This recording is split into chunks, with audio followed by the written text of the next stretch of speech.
Ladies and gentlemen, the Trump indictment has fallen apart. This is really amazing because they tried so desperately to get him. They can't prove that he had the affair. They can't even prove that. So number one, although I do believe that he paid the 130 grand because he had the romantic relationship, they cannot prove an actual event took place for the hush money payment. So it's a confidentiality. Hey, sorry. Well, all right, you guys. A young man like you. A young man like you is going to make a lot of money. I forgot to close my back door. I might have to go do that.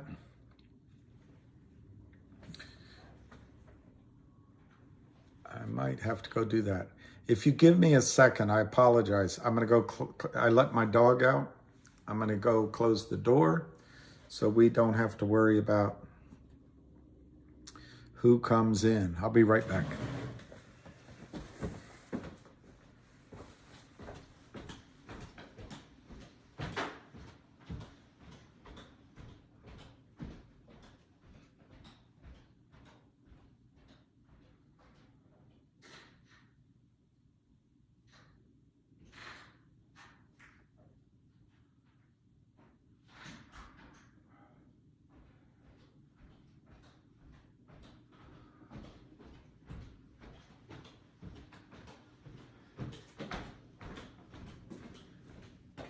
All right, I apologize for that.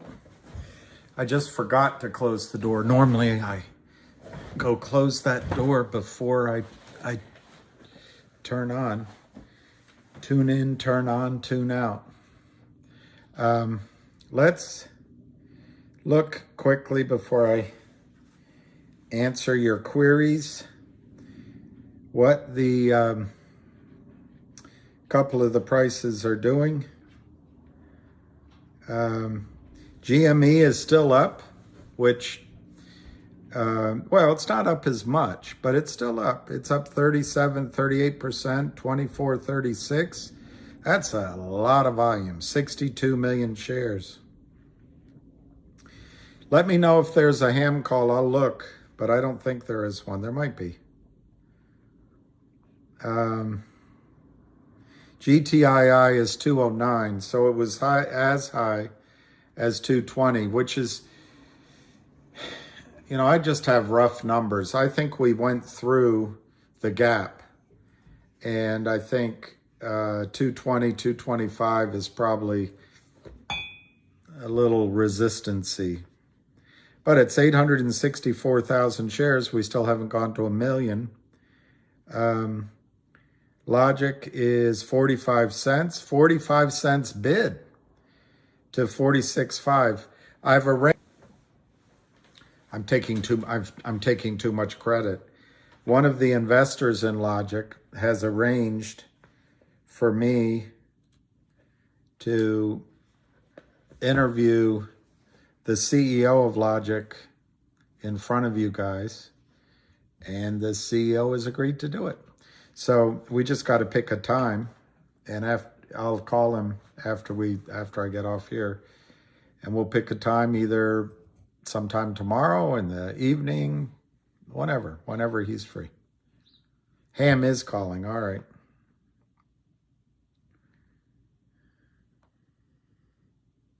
Normally I get a notice. I didn't see the notice.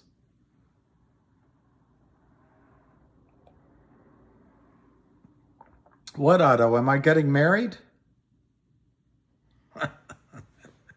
Are we rich yet? Are we rich yet? Are we rich yet? Just a little bit longer, Eddie. We'll be there soon. Just a little bit longer. Hey, Claire Winthrow, Max Russell, Otto, Ramiro, Ham is calling. Hi, son. Kevin Turner. Puts on First Republic Bank. I think it's a little late. A sandwich call. There is one. Okay. Got about a scotch more room. What does scotch mean? You ever wonder what scotch means? Hey, Jenny L. Jenny Rebecca. Ahmed, GTII, $1. Really? It's not $1, Ahmed. It is 208, 874,000. Spiny Norman, the only federal buildings Trump will ever be in again are a courthouse and a penitentiary. Well, I was shocked to find out there's 11 more deals that Trump and his sons signed with China.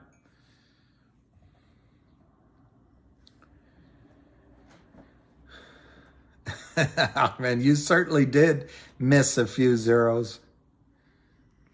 You certainly did.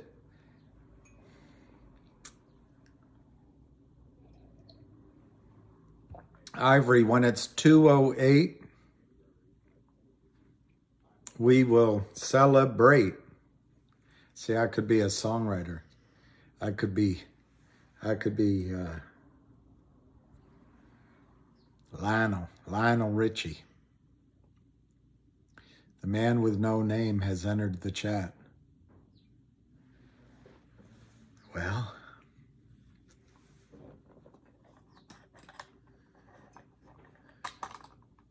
see, I know you men were just joking, but my mule, he doesn't get it. He thinks you were making fun of him. Now, when you apologize, as I know you will,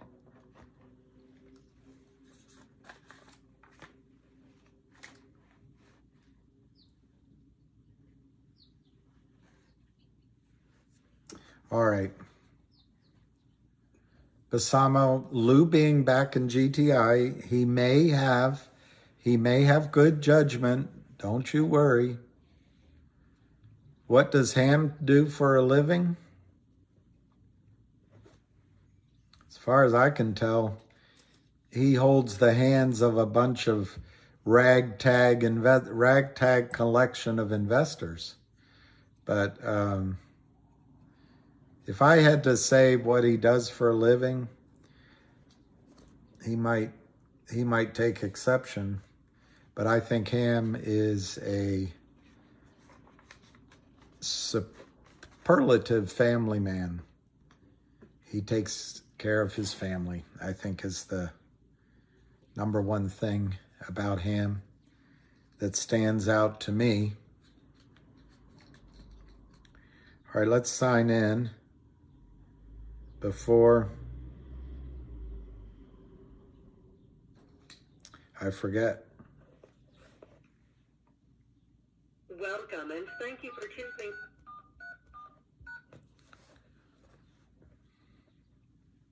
Muted. Yeah, that's exactly right, Leader Landscape. Hey, Al Jolie. And I'll try to say hi to some others. Basamo, the Dirty Dozens. Ham makes money. Will this rate hike get us higher? Well, I don't know, Dave Allen is. I think it was pretty much expected, but to the extent that it puts additional pressure on liquidity and the cost of carrying stupid trades like the short position in GTII, it very well might. Hi, Richard Coughlin.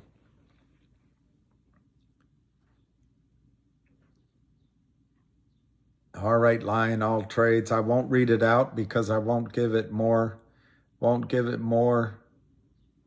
attention than you desire it to. 208, 209, 876,000 shares.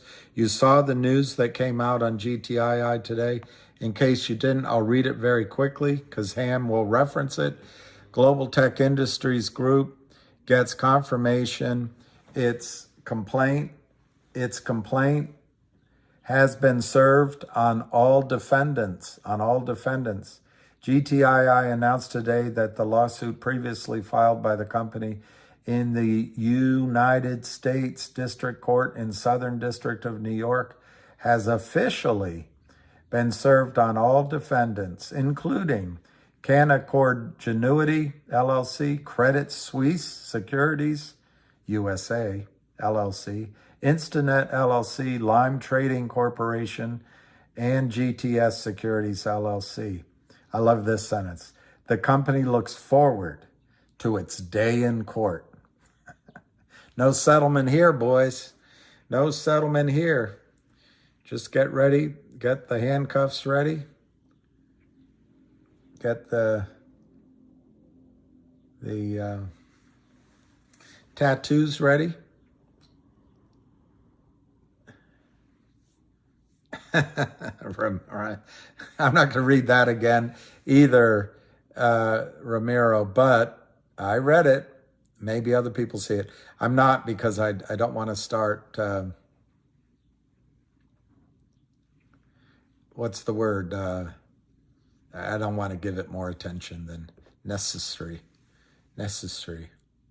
Lock them up. Carrick Manu, how you doing, mate?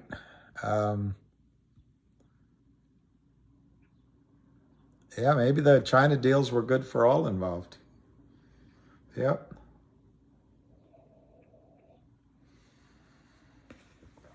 I just can't believe Trump would be so brazen as to collect 10% of the deals his sons got in China while he was president. It's just absolutely seems pretty brazen to me. I hope they get Trump. I hope they get Trump for that.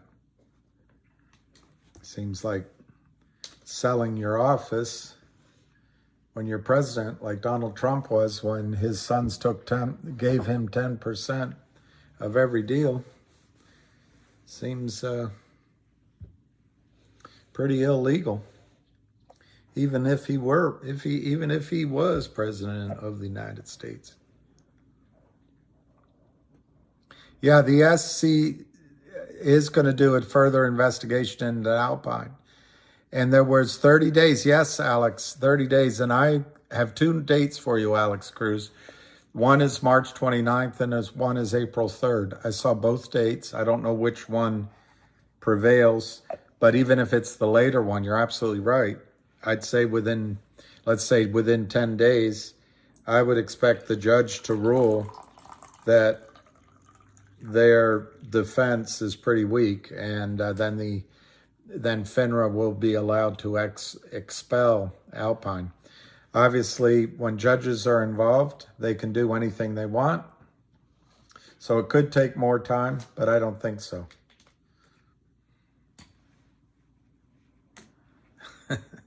John, you caught that? I'm not going to read that out, John. I got to be careful for you-know-who on you-know-who tube. Yeah, I like MULN in this, what you just described. I have no idea about the stock. Seems like the CEO has, just like some other CEOs, made some bad decisions. But it strikes me battery technology is going to be one of the critical features of supplying energy or providing energy in the future. So I agree with you. William is the right choice. Would you believe one German Shepherd your place is, yeah, I got the hamster here. It's 209. I got him. No, Joel, I was being facetious. That's what the charges are against some other political sons of a prominent political figure. I was just being facetious. There's no There's no charges like that against Trump. It's just about sloppy Stormy Daniels.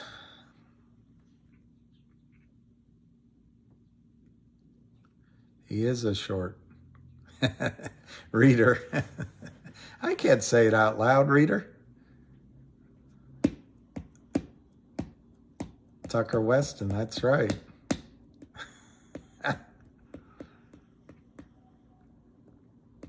I know, I have the yes, that's right, Skinny Whale. See, you got it. horse face. That's not very kind to call her horse face. All right, everybody. Another day in Detroit. Again, this is not the buy and sell, educational purpose of security fraud. And I welcome my new friends from Park Avenue who are now holders of GTII. Welcome to your first call, and I think you'll be. I'll try to go through a lot of things for you and bring up to speed on anything I didn't speak with you about already. Anyway, the stock, obviously it's been moving up slowly. I do think that the 781,000, the real short, has been recovering slowly. It's sort of a controlled buy-in. And with today's news, that the company everything has been finalized in the court system, everyone's been served, and the company looks forward to its day in court. I don't know what to tell you about this. If anybody's ever been to a court and gets subpoenaed, no one wants it. Okay, so again, if you want it, if you're a big mouth, you think you'll welcome it, just call West up. We'll get you thrown right onto the case, and we'll have your day in court. You can tell everything you want to know. Okay, but it's a costly expense. These guys are being exposed for criminal charges now with spoofing and watching, and that would lead to adding all the John Does, like Alpine, Vertical Group, and the Kramers, and everybody else associated with this thing. And all these new market makers that keep adding on, they will add these people onto the case. Okay? And this stuff comes up rather quickly. You all think it's going to take 100 years. It comes up quick. Judges, lawyers, everybody's moving along. So again, anyone thinks this is a joke, they're in another world. It's not hard. It's very difficult to get to this point. GTI has survived and is at this point. So just to talk about the trading on today's stock was moving up to 220, and then they started to do the march back down, and then they recently just topped it off with 50,000 to sell at the market. I put the bar chart up there with the one-day chart. You can actually see the red bar on the bottom right. You can see the 50,000 they just sold at the market. 211. Okay, that is a kamikaze play or someone in desperation trying to hold this thing down. How they're still playing the game, I don't know. Obviously, they're offshore. They're just going to walk away from these things and let the police go chase them down. But again, they're just hiding and they're just playing games, and there's no way out of this mess. Okay? The company is doing everything in its power, filing lawsuits, dividends. Obviously, they're working on the merger, and more dividends, and lawsuits. I mean, just endless stuff. Okay? We kind of lost that on Avid Traders videos, but the guy Ace has been doing great videos on recapping everything. The list of positive events for GTII is off the charts. Okay, I've never seen anything like this in my life. The company's standing tall, fighting for us, and the events behind the company's pitching a perfect game. I don't even know how to say it otherwise. And the DTC is standing there as our star witness. Okay? They can't go and hide from this now. This is in court documents. They're going to need to address how big is the short? Why were you concerned? What's going on with Alpha? All this stuff has to be concerned in the court. Okay? This all leads to the manipulation of GTII and the naked short that were obviously started by the Kramers and their toxic note, which was paid off. I posted many times for the new people here. There's a great video that was done by Patrick Burns guy, Judge Bagley, where it talks about a company, Sedona. I'll post it again. Just change the name. GTI is Sedona. They have the names of the toxic lender and of the short seller. When a guy lends the company money, they put into papers, we won't short the stock. That doesn't mean his cousin's not doing it. Okay, that's the loophole that these guys get around, and they think no one can figure it out. Oh, we're not shorting the stock. Oh, sure. You're giving away this toxic note, and you're doing it for free? Yeah, sure. They're going to do all this stuff, get run over just for doing it to make no money. Okay? They got the way they operate is, I give you the $100,000 loan, and you get your cousin to short it in a different account. Whoever's shorting it is very close to them. There's no way they would let someone sell 300 million shares of the stock, okay, and not be close to getting the money. All right, so this is like, they're not doing it to let some other character get the money. That's like Lynn Partners. Lynn Partners is hands-on to short selling also in all the names they destroy. Okay, they're not doing it. They don't give this money out, and hopefully that the money doesn't get stolen, whoever's shorting the stock. Okay, so they're all tied at their hip. That's how it works. Anyway, GTII, the DTC, the lawyers quit. The lawyers quit the case. The SEC is going to rule on them shortly. The company's suing, getting to discovery. The company's got the fundamental assets coming on. They're working on with the 1-800 deal. They're giving out. They put the date in for the new preferred dividend. Okay. And the company's not going to make mistakes like CNLB, and they got taken, I guess, by their lawyers. They made a mistake there. Our guys are not fooling around. We're all over this stuff. Everybody understands it, okay? This is not an easy game. You're fighting the devil here. These guys are complete criminals offshore. There was a great story about how the U.S. market's being looted offshore. That's been going on. We all know what's going on, okay? The guys live in New York. They own their accounts. They do it offshore. They come back into the U.S. They have an account in New York. They sell the stock through Spain. Spain sells it to the U.K. The U.K. sells it back into the U.S. They do it to Panama, you name it, Germany. It's all over the place. The U.S. is a disgrace for letting it happen. How they don't shut down the borders. How they don't shut down these guys from selling stock into the U.S. Depository trust and the settlement system is unbelievable. They have no idea. As far as I'm concerned, they're all terrorists. Okay? Tell us who the short sellers are. If they're not going to tell us, then I assume they're terrorists. How do we know they're not selling the stock? And the claim is, whoever it may be, has ties to terrorist organizations. We don't know who they are. Why would anybody come out here and destroy public companies and steal the money? All right? Obviously, they're doing it for a reason. Are they here to take the money to destroy Americans? I don't know. The SEC needs to wake up. Anyway, all these things are moving in our favor. These guys are trying to hold it down for the 1 millionth time. Making sure it's need to sell it lower because they can't meet the margin. The stock is trading at 220. They mark it down to 203 in a blur. Okay? They're not doing that because they want to give you cheaper stock. They're doing it because they have a problem, and the problem is right above their head here. You know, they think, oh, the stock is breaking out. I keep trying to tell people, I'm not a chart person. Charts work in real stocks. Real stocks. This is manipulation. They can make the chart look anywhere they want. And they just showed you the stock at 214, 220, breaking out. Boom! And now it's not breaking out. Okay, in a second. Okay? That's not a long selling. That was a short trying to mark it down to try to change your chart pattern. Okay? So, I know you guys like to read the charts. You all think it's going to hit a number and it's going to explode off of that. That happens in big board names. Okay? It doesn't happen here.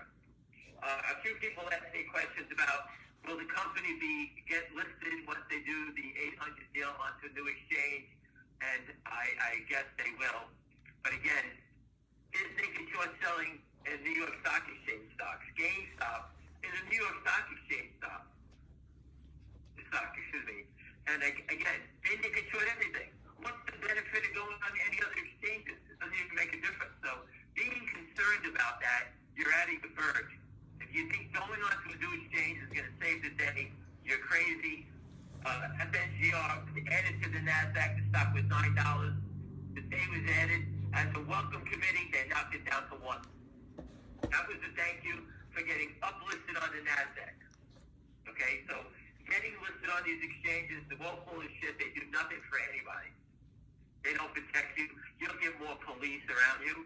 They do it everywhere. When the shorts pick your stock, they think they're Julius Caesar. They give you a thumbs down. Kill that guy. He died. That's how it works. Okay, that's all it is. They're trying to poke a hole in your business plan. The company's fundamental this, fundamental that. GameStop was going to zero. The stock squeezed. They raised money, and now the company is in the black for the first time. Why? Because it was given a chance at life. They raised money, turned their business around, whatever new fundamentals they had to it, and now the company's profitable. Think about all the cancer companies, all these companies that are destroyed before they even get a chance to do this.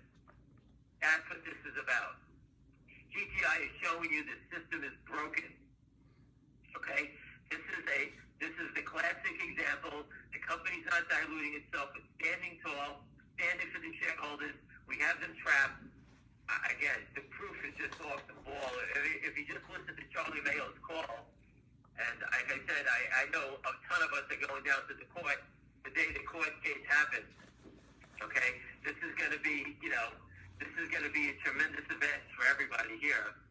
Okay? And, everything that was posted on Twitter is sent to the attorneys. Everybody's following it.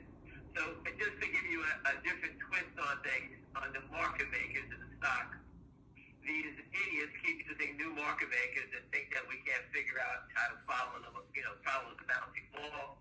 They dropped in a new guy in here, TLSA, Trade Link Securities. I have no idea who they are, but they popped up on the screen. They've been at the bottom of the screen. They rotated them to the front line today. And, obviously now you can see they're a two-side market, 211, 212. Before they were 102 to 212. It's illegal for a market maker to have a spread like that. But that means he's only a seller. Okay, but they showed us his cards right at the get-go. He had the order to sell. He didn't even pay attention that he was going to buy anything back. Okay, so he may have sold some stock short for them, finding a different outlet, okay, to sell some stock. They used TLSA today. So we still have the other parties here, OTCX, GTSM, okay, they're still around. They dropped in VIRT a couple of days ago. Never been in action, the stock, no retail, nothing. They come in as a seller, and they just come in here, and you can see their 210 bid at low offer at 212. Okay, where are they getting the stock from? They don't buy it, well, they just come in and sell it.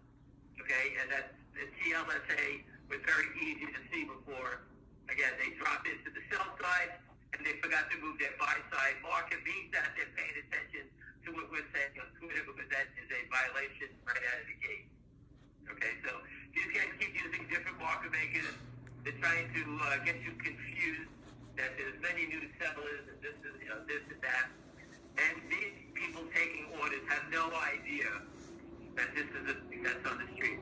Just go look at the Morgan Stanley broker on the GameStop when he was on the GameStop show. I took orders because they were paying commission. I didn't care if they were naked short selling. And that's the guy who works for Share and Tell now. So he went from the dark side to the good side. Brokers don't pay attention. As long as they get paid, they don't care. It's not their job to settle. And obviously, you can see what happened to Westpac and Andy. And now he has the FBI up his ass because the firm got defrauded out of $2 million. That's another thing that, no one's paying attention to. So it's obviously our short. They're operating onshore, putting the orders offshore, and they're coming back onshore. All right? Because you have to be out of your mind with all the things that we just represented that is going on in the stock to be standing outside the Southern District waiting for you to come get locked up. Okay, so obviously, again, we heard stories yesterday about Alpine, being basically done already. The other guy, John Hurry, whatever his name is, being out of the country. People actually know people out in Utah. They know people at Wilson Davis that are talking about it. People at Scottsdale Securities, another brokerage firm they own. All these guys that take the penny stocks, who take in certificates, obviously that's where all the dark side people live. Okay, everybody tries to get their certificates into the system, and that's the place where they do this type of stuff. Again, I don't know these people. I could care less. They're on the opposite side of the trade. The game is the fourth settlement forced settlement, and they all get vaporized. Okay, that's what the game is. These guys stayed too long in the game. They thought it was fun. They thought we'd get run over. Now they're completely trapped. They turned this little fire into a raging inferno now. Okay, now we have lawyers on the case. We got, I'm sure the FBI is here. Now you got the DTC here, the SEC, FINRA. Everybody's name is out there 10 times over. Okay, and again, I can't tell you the day it's going to happen, but this is the Wall Street and the stock settlement system. It's about checks and balances. If they sold it, the only way to close it up is buy it back. If you're long, you sell it. The guy who blew up Credit Suisse in the Mora for $10 billion, he blew those guys out of the water, and he was on the long side of the market, and he got taken out when the market was strong, and they still lost $10 billion. Over leverage, looking the other way, that's what happened. Over leverage and being naked short is the worst of all scenarios, because the upside is infinite. And we all know about it. The education that everyone has put the time in to understand this whole trade is basically showing you what can happen when you have unlimited upside. Okay, this is very different than a GameStop and AMC and the APE and with Bed Bath & Beyond. There were multiple short hedge funds in these things. We have a couple of bozos in here that are short, and they thought they could short their way out of it. These aren't real short sellers. These aren't the deep pocket short sellers. These guys are going to walk away. We call it DK, Dog King. Don't know the trade. That's what's going to happen. They're going to walk away and say, hey, we're broke. Good luck. It's your problem. Okay, when that happens, when they take their foot off the landmine, as we'll say, it's going to explode. That's when it happens. Again, we don't carry guns and badges. We report to the people that do this stuff. We pass everything back over. Okay, TLSA wants to join the fight today. His name was sent to the lawyers already to be John Doe number 52, whatever number it is. Okay, all these people will be added, and eventually, once they all get served, the lawyers, the compliance officers are going to say, what the hell are you doing in this name? Get away. All right, so whoever's doing it at these firms, whoever's taking the orders, they'll all start to turn and give us the names of the accounts. That's it. There's nothing more to say. They can play the game. It doesn't make a difference. These guys are going out. Okay, they don't want to sell it lower because they get no more money for the stock. They're trying to sell less. Whenever the stock is starting to make a move and get momentum, that's when they really pop up. They need to slow it down. You can see as soon as they stop selling, the stock starts to rise like a cake in the oven. Okay, that's a shout out to the baker. He knows better than anybody about baking cakes. But again, this thing is a monster in the making. We've been documented it for 2.5. Is it going to be soon to be 3 years? Who knows? And when it goes, it goes. They don't tell you. They don't tell us. They don't tell you when it's going to go. It's not like they shoot a flare up. You can see the signs once they stop selling and they keep moving out of the way. You can see what happens. All right, these guys, they're trying to pile it on. They're trying to hold it down. They can do whatever they want. At the end of the day, this is a slow march up. And like I said, I just spoke to a couple of guys, asset manager guys today, and as soon as they left me, they called me back and said they bought the stock. So when you tell the story to people, they make their own decisions on it, but they all understand the risk-reward here, okay? And the risk-reward is that, in my belief, again, this is what I believe, this is a life-changing situation, okay? And you can see the desperation on the sell side. I'm just looking at the market makers in the stock at 214 down, IMTL, Knight, CSCIC, Citadel, GTSF, OTCX, IV, 1, 2, 3, there's like 7 guys all within pennies, 8 at the spoof at 98.40 at 2.17 cents. That's the spoof. These guys, all these market makers are representing the shorts. All these orders. They're stacking them up to scare you. These guys have been doing this the same nonsense. They're trying to scare us because there's all these market makers there. As soon as someone starts buying it, they all run away because they're just spoofing it. They don't have any stock to sell. It's all make-believe. Anyway, this is. I can't say much more. The company filed the lawsuit. The court's accepted it. Everyone's been served. The game is on. The fundamentals are on their way. The company, once they shut these guys down, everything that comes out of Alpine's got to be moved. And Goldman Sachs ain't taking these accounts, that's for sure.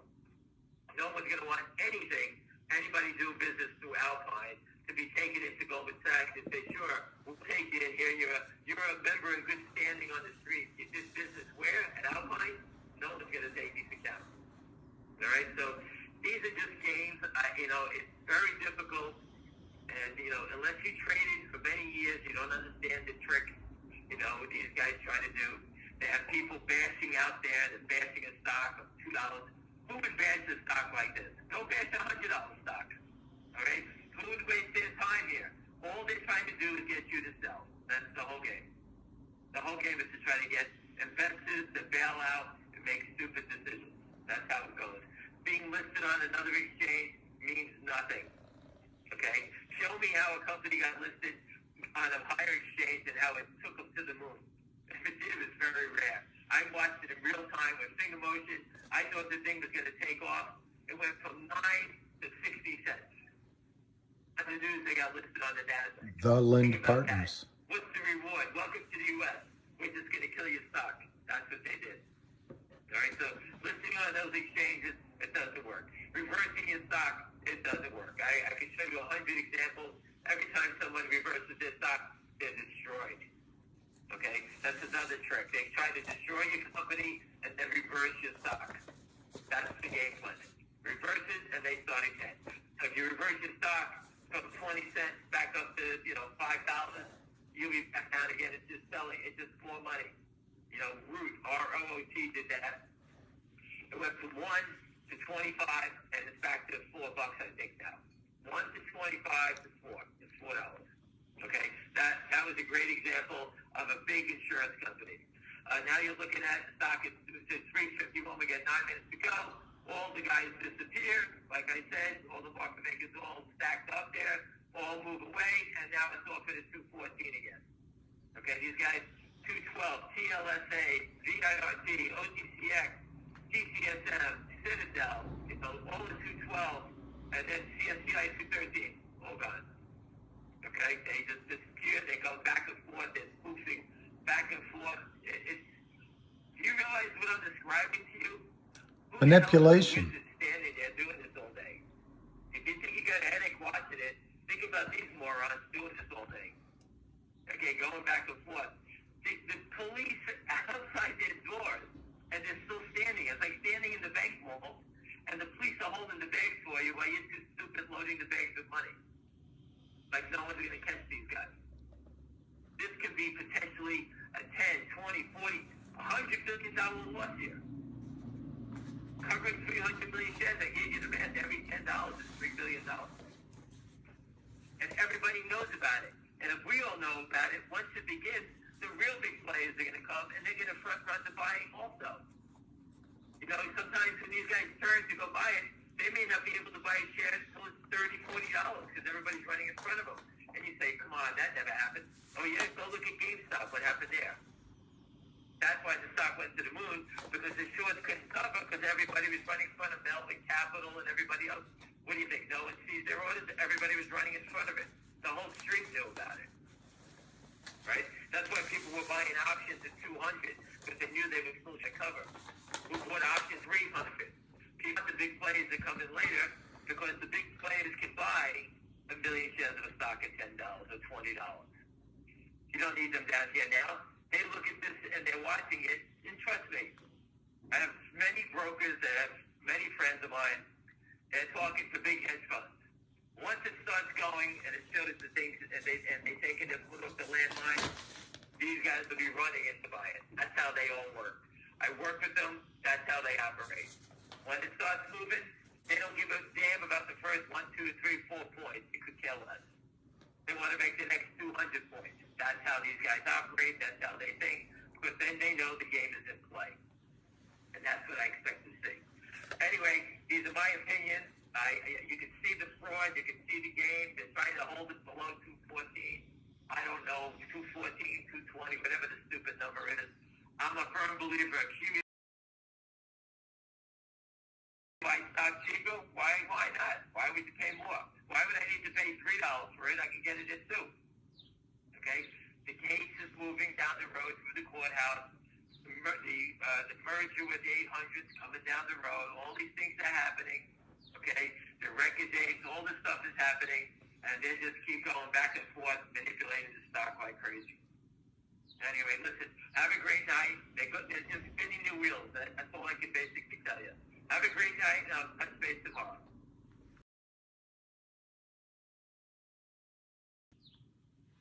So it's 211 by 212. It's still not 1 million shares.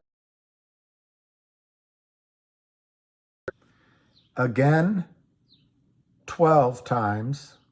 Okay, I can't count. All right was 10. And anyway was 5. So okay, I got 5, 10, 15, 20, 25, 30, 35, 40, 45, 51. I got 51 okays. The cherry blossoms should be there already. I can look it up. They sometimes come and go without warning. I don't know anything about MMTLP that's new, but I'm open to any input.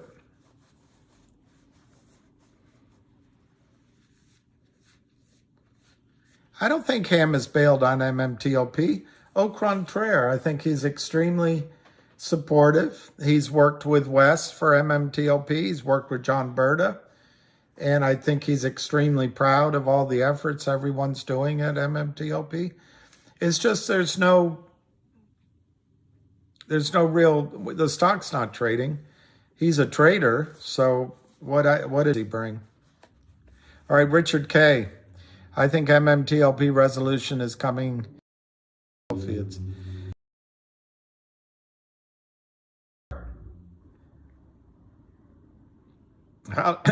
Felice, how long does it take to get court case? I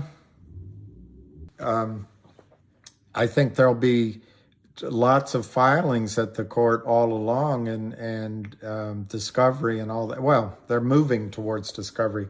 I'm hopeful that Wes, unlike some other law firms, does not recommend to his client to settle amicably with Kurt Kramer and then see the stock go to 0.000000 like HPIL. I think that's malpractice on the part of the attorney, or it's blindingly self-serving when an attorney gives that kind of advice. But all you have to do is look what happened to HPIL. They hired an attorney. They went forward. It's right into the wheelhouse of the shorts. They have cash. They have attorneys. They have time. They continue to crime. And then ultimately, after everyone's spent time and money on it, they settle. It's an amicable settlement. The CEO believes what the attorney's telling him. You've done a great thing for your shareholders. He announces it. The attorney says, hey, we got another victory for fighting against the shorts. And then the stock goes down. They don't shares. There's no discovery. Nobody goes to jail. And the stock goes down, down, down, down, down, down, down, down. It almost makes you wonder if the attorney is working for the shorts rather than for his own client. But I would leave that for smarter people than myself to determine. Yes, Rudy, lazy attorneys.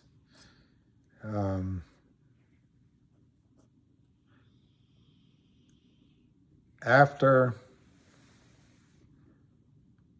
Sean Leaney, which is suspiciously looking like a plant, but Sean Leaney says after Jerome Powell announcement of rate hikes, squeeze stocks are tanking.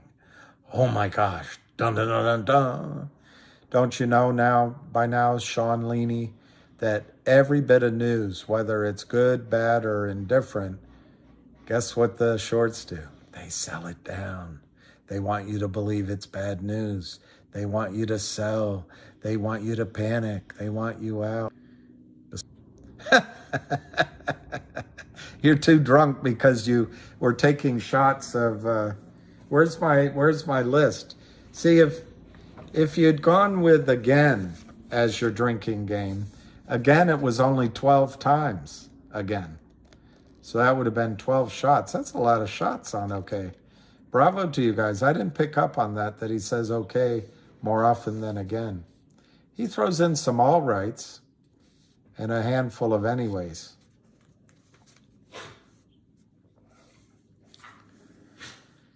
Hey, you did call it. I didn't even see it close. 214, 211 to 214. And the volume didn't go over 1 million. So this is just a prelude to a thrill. And I think tomorrow, my own, sorry, one ear is clogged and I'm raising my voice and I don't know why I'm raising my voice. But my own opinion is that that little gap area was somewhere around here on the chart. So I'm not surprised at the little miniature stall, but I don't think it's going to last very long. Okay, ordinary angler. How does West Christian lawsuit with GTII help MMTLP? Some may be involved, and I'm going to suggest they are because I'm sorry, but it's already happened. But Ham, GTII, made the introduction of West Christian to John Berta, and so there's already been a predicate of help from the get-go. But I think if MMTLP is found out first, or if it's GTII, or if it's somebody else, what's going to be critical is that Wall Street, whether it's the margin clerks, the operations managers, the regional managers, the compliance officers, the brokers, are going to see in black and white that there's these crimes going on, and they're going to see the enforcement, the threat of enforcement. And it is my judgment that West Christian will go all the way through discovery. And I'm hopeful that the settlement talks involve, Kurt and Seth Kramer, you can either go to Rikers or you can go to upstate New York country club jail. I would hope that's the extent of the settlement discussions, not here's an amicable agreement. They'll give back the warrants and a puny bit of cash, and everything's copacetic. Yeah, Richard K. 287 again.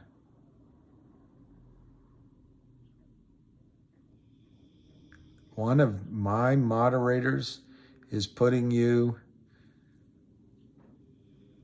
One of my moderators is your ex-girlfriend? My satellite's bad. Yeah, I got to work on that. Elon says hello. There's Jeff. Jeff has a dry sense of humor. And I would say, Richard K., you're up against it now because it won't be long. Yeah. It won't be long. Yeah. Pretty soon, Jeff is going to say, I don't think those Kramers are very nice people. All right, 214 on GTII. LGIQ is 46 cents. Can you believe it? All right, Will, Fed raised 25 cents today. Scott Scheller, thoughts, higher rates, pressure shorts, higher rates, lower markets, incentive for bigs to move to small caps where they can impact outcomes. Their days are numbered, Michael Baltazar. Jeff Hennig says he doesn't like the Kramers very much. Well, it's true, Scott, that when the markets go sideways or correct, I had a boss that always would tell me it shifts from being a market to being, it shifts from being a stock market to being a market of stocks. And you're absolutely right. It might bring bigger guys looking at other things. But unfortunately, that little rig of the system is probably not going to go away.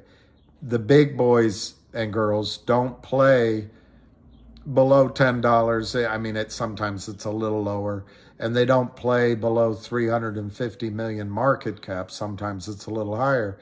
So these criminals just are shooting apples in a barrel, or fish, or whatever the word is. But I think the Fed raising interest rates 25% was almost a statement that, hey, we haven't made any mistakes here. We're still fighting inflation.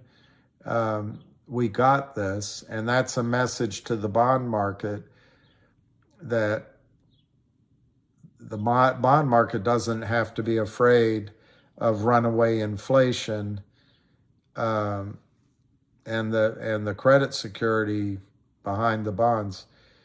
But on the other hand, I think 0.25 doesn't say anything at all.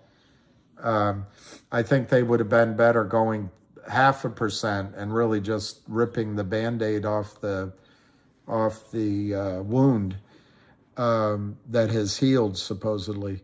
But they didn't. They did 0.25. Now I think you're going to see a lot of questioning. Well, have they reversed? Are they backing off? What do they do next time? It's like on a tennis court. You don't want to be caught in no man's land. I think 0.25% raise is no man's land as far as the Fed is concerned. Implied in your question is, do tightening higher interest rates and tightening markets cause squeezes, make it more difficult on the shorts? I'm not sure. It's not altogether clear that the money markets are tightening. I think the Fed added $350 billion to its balance sheet last week, just in a week, and that money goes into the system. So there's a push-pull quality to what's going on. But what I do think is happening, it might not be liquidity. What it might be is risk. They just want out of these things. And there's no worse trade than the one that Kurt Kramer put on with GTII. There's just no worse trade. He probably didn't expect a Spanish Inquisition. Our chief weapon is fear. Among our two main weapons are fear and surprise.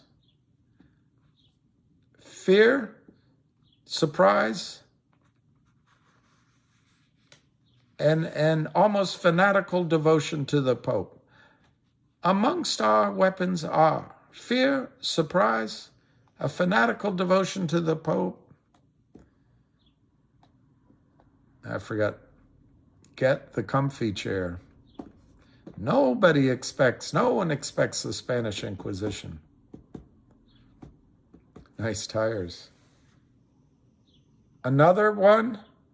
Oh, you worked with Corey Hayes at Bridgestone Firestone Tire Factory in Aiken. One fix-it man. The one fix-it man. So if one works for Bridgestone and retires, has one retired from tiring?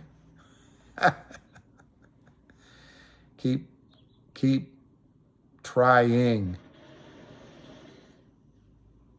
Jeff, that's pretty good. That reminds me of the joke that Norm Macdonald said about getting out of the altogether. Let me see if I can find it. What? You are very trying. You are very trying. I had, anyway, you've heard it before. Global Tech Industries gets confirmation its complaint has been served. See that? The subpoenas have landed. It's the great news. Is Pico's Bill here? Hey, Am Echo, welcome to the Bill and Lucky Show. He's sleeping in the corner. I just happen to have 95,000 shares. My tire retorts are tiresome. Well, Corey Hayes, they are my entire retorts. I have no others. The shots are kicking in. No one expects to move from Long Island to prison where they are called Debbie. Hey, Pico Spill. Thoughts on Jeremy F's comments on GTI and their shareholders coming down heavily on him? Well, what occurs to me, those jokes are tired and true jokes. It occurs to me he kind of called it on himself. No spares. We spare no humor.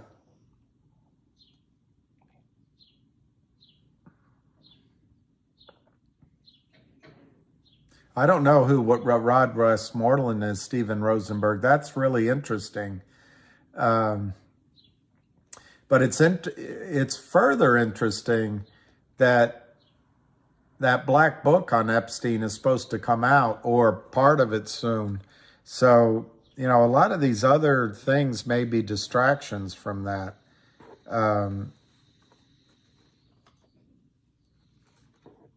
Yeah, he may just be lacking bedtime manner. No, I think what Jeremy is doing is he's trying to be open, and he's engaging in a discussion. I think he likes the intellectual back and forth of an argument. I came here for an argument. Oh. This is abuse. Shut your festering goblet. Your type makes me really sick. Sorry, I came here for an argument. Oh, arguments just down the hall. This is abuse. I came here for an argument. No, you didn't. Yes, I did. No, you didn't. Yes, I did. I most certainly did. No, you did not.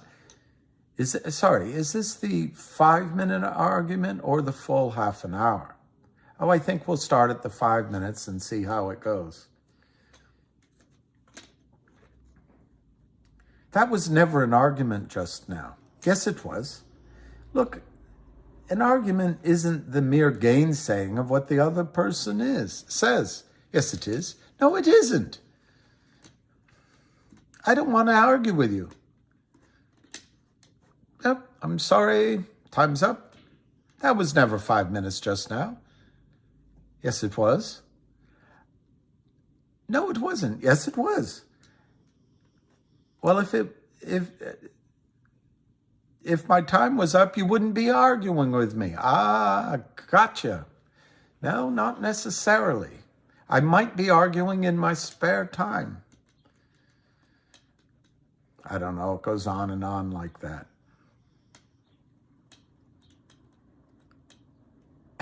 Jeff, they're getting really old. That's a good one. You guys should, one Fix-It Man, I'm tired of going round and round.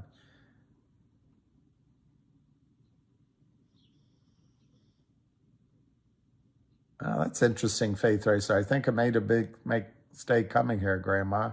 Half the platoon is fighting with the other half of the platoon, and the real war is in there. Yeah, that was my memory of Monty Python. Carrick Manu. Jeremy's the loudmouth version of popcorn. Steven Rosenberg. Rod is the broker for John Bennett's father. Wow. Wow. He's Merrill Lynch broker in Atlanta. Wow.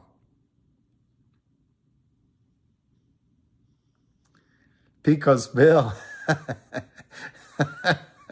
Frommer insulted my mule today. I think he needs to apologize.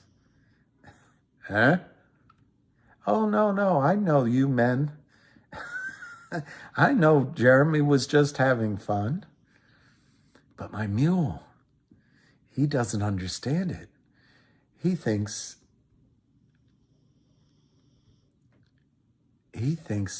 your discussion was directed at him. Now, if you apologize to him, as I'm sure you're going to,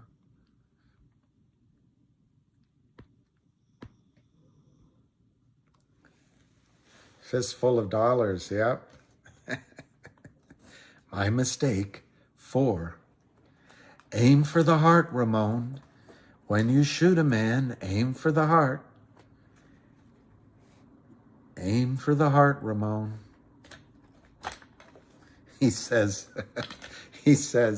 well, you're supposed to sleep here. Well, I'm sure that sounds mighty cozy, but I don't find you men all that appealing. You heard Trump broke out today. I didn't know he gets acne.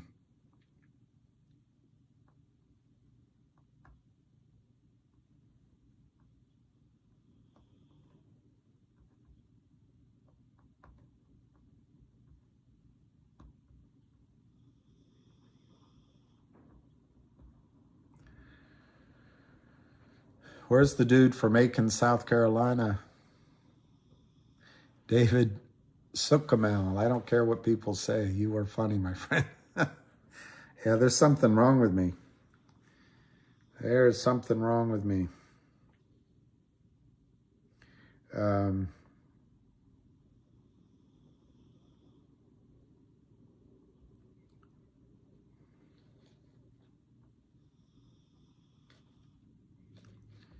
It's like Rodney said, I don't get no respect. I don't get no respect. I found out when I was born, the doctor gave me a whack. When he gave me a whack, the nurse got some in too.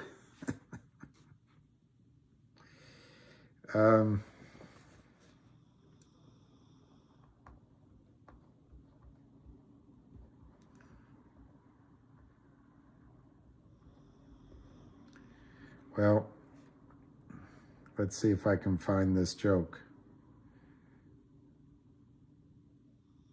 It is going to be hard to find that joke. So I'll have to save it for tomorrow because these videos are too long. So I'll have to... I was hoping it would come in a snippet. Oh, here, 10 key moments. 10 key moments. No. Well, anyway, he says something about she quit being in the alt, showing her, giving photos in the all together.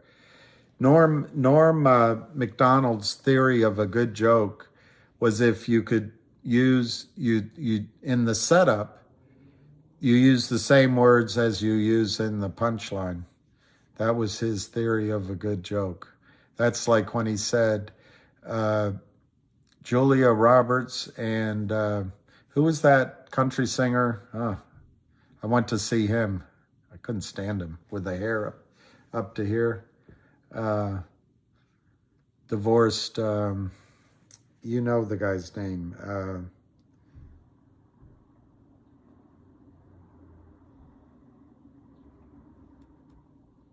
You know his name. Lyle Lovett. Oh, God. I went to see him. I didn't enjoy it. But as an example, he would say, Julia Roberts divorced Lyle Lovett today. Apparently she realized she's Julia Roberts and she's married to Lyle Lovett. That's his perfect setup for a joke. Yeah, Lyle Lovett. Lucky does not laugh at my jokes. He doesn't laugh at my jokes. And usually if I'm on a date and a woman I'm with laughs at my jokes, that's about all I need to make it work. I don't know what else to talk about. Faith Racer, they had to put a pork chop around your neck so the dog would play with you. Please, please, no, says Matthew Partner. Yeah, M. Casey, we would like some good news on MMTLP. Richard K. just gave his opinion that it's on the verge of the smell of money, and he tells the guy to shut up. That's it, Faith Racer. You said, Ramon, when a man with a 45 meets a man with a rifle, the rifle always wins. What's wrong, Ramon? All right, well, the Jon Stewart interview with Summers about inflation is great. I'd like to see that. Steven Rosenberg, I will Google that. We can talk about MMTLP. Yeah, I hope this thing goes soon. This week would be good. Experienced recently is in my portfolio. It's very good. Billy Ray Cyrus. Do you think Billy Ray, when he sees his daughter twerking, whatever twerking is, when she comes home, he says, I'm proud of you, daughter. I'm proud of you.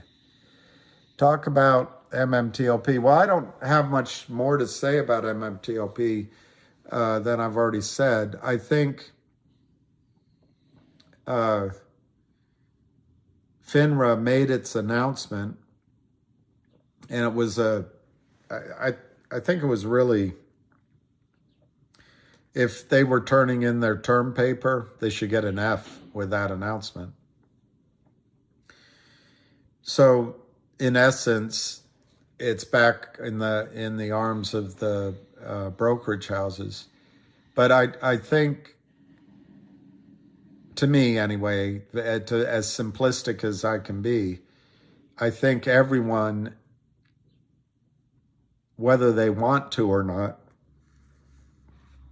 whether they're planning on it or not, are going to use the price that Roth Capital comes up with for the funding of the private company NextBridge for 40 million shares. Whatever that price is, I think that's going to be where it's probably going to be lower than what we want and much, much higher than what the criminals want to pay.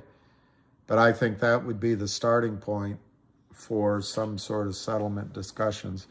And I would guess that Roth deal will get done fairly soon, mainly because we live in a world where bonuses and performance is judged on a quarterly basis.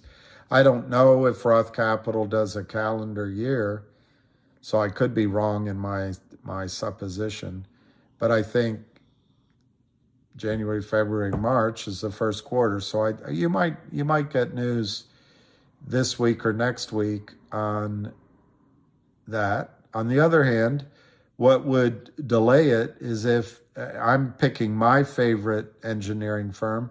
I have no idea if they hired them, but if Netherland and Sewell or whomever is taking, quite a detailed look at the science, for lack of a better word, and all the data inputs, maybe it takes longer than the end of March. But I think you're going to be very close to the Roth Capital deal being completed, if not March, maybe April. So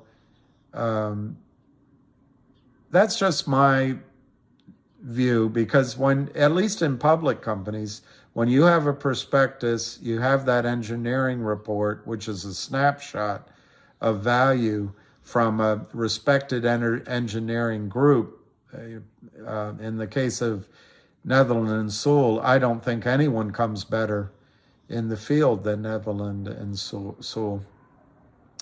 But that, if they do the reserve report, you can take that to the bank. You can usually borrow money on that if there's producing properties. Obviously, it could be somebody else that has a good reputation. But anyway, my feeling, and it's a little bit apropos nothing because I don't have any direct lines of communication, but my opinion is the next shoe to drop that the shorts can't control, that the brokerage firms can't control, that FINRA can't control, that all of us talking to each other can't control, is the successful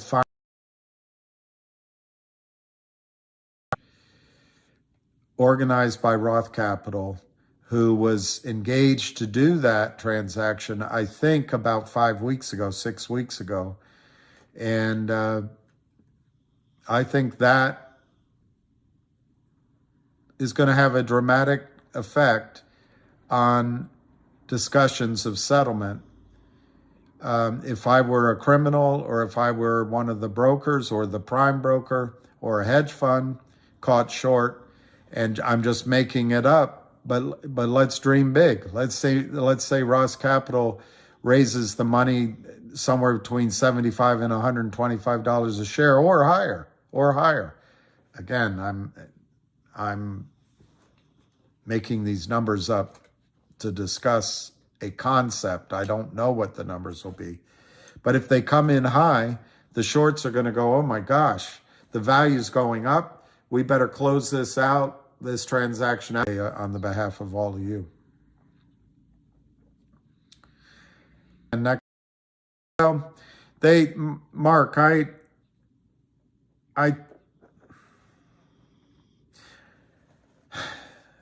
hate to say it, Mark. I don't believe NextBridge has any responsibility to poke the shorts. However, the main core investors in NextBridge are probably the largest investors feeling the pain along with you and me.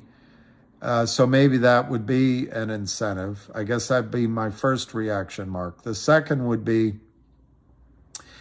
they made it pretty clear, they being John Berta, on the last call I listened to, that they really don't have and it might have been a call I listened to where the current CEO talked, I can't remember, but they don't really have any intention of bringing the last 10 or 12 dozen wells into production yet. And I would guess that's a calculus about prices of oil right now, the cost of bringing it into production. Maybe they haven't fracked it yet. The cost of all that. I don't know that answer. But it may also involve the fact that the infrastructure is not there to take, there's no takeaway. I don't know what's going into that decision.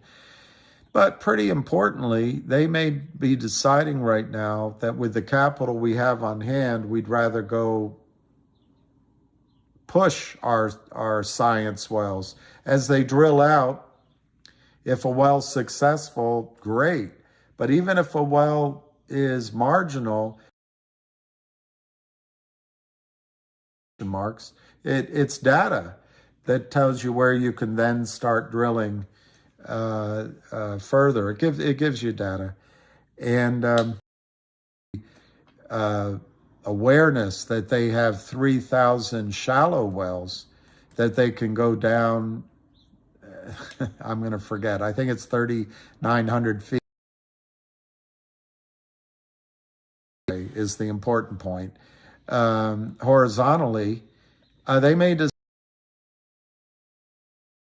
if you drill several of the of cash flow, and cash flow is what makes the world go round in the oil business. Cash is king, at least at the King Ranch. Chud McGruff, I know the answer. If they label it a producing well, by contract they have to dig a whole bunch more wells since it's now a producing property. Hey, there it is. Chud McGruff. I someday I'll get Chud on here to explain it. He has the answer. So in the lease, the terms of the leases that I suppose Torchlight originally signed, but now it's Nextbridge. Thank you, Chud. That's fantastic. So here I am giving my guesses, and you had the answer. The answer is that if Nextbridge labels a well they drilled as a producer, then by contract they're going to have to drill a bunch of, for lack of, showing my lack of terminology, a bunch of step-out wells to really enhance cash flow as terms of the lease. Why would someone sign a lease like that? Well, the leasee would want accelerated drilling to get their cash flow up. I gave you the example of what Trevor Rees-Jones did right in the beginning of horizontal plays. He would go out and lease up as many acres as he could and drill one well. And then that lease was held. I think even in the case, the well didn't really work, the lease was held. That was back then, the farmers were able, or the ranchers were willing to drill those, sign those kind of leases. But now, Chud, that's exactly right. And I can see, it'd be interesting, Chud, to know how the lease was written,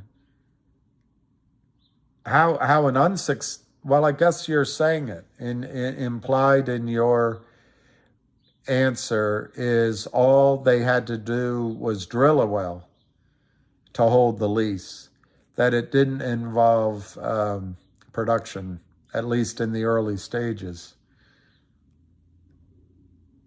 All right, I'm sorry my feed is cutting out, darn it. One Fix-It man, could you come in and fix it for me? They prove the well or test the well, then they cap it. This is according to Chud. Labeling producing wells means they have to start to dig, to drill more to actually produce. Okay, Pico's Bill, he knows what he's talking about. Facilities. In other words, what he's talking about, no permits to produce. That's also big.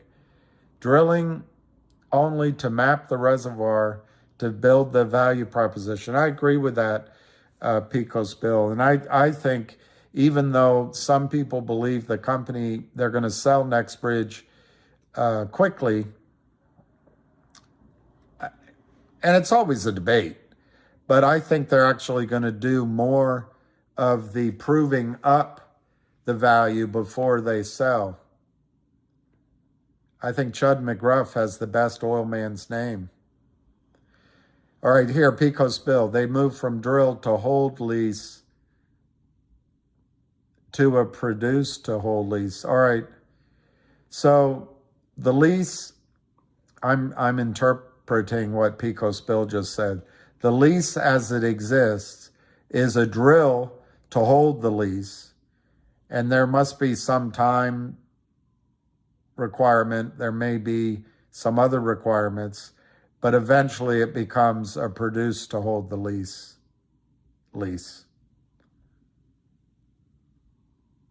Do you think we will, Beastie, do you think we'll drop one more time? I want to buy more when I get paid.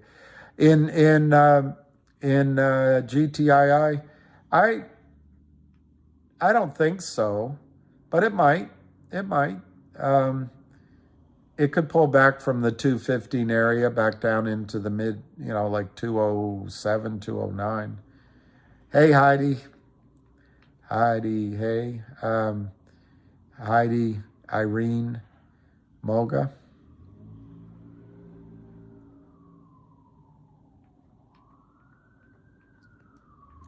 Thank you, Jenny O. Thank you for everything. All right, so Chud McGruff, the lease is drill 5 wells a year, and that's why they have to drill 5 more this year, 2023. I'll call Xfinity cryptic and fix it, man. One fix it, man. I'll just call Xfinity. You let me down one more time. I will.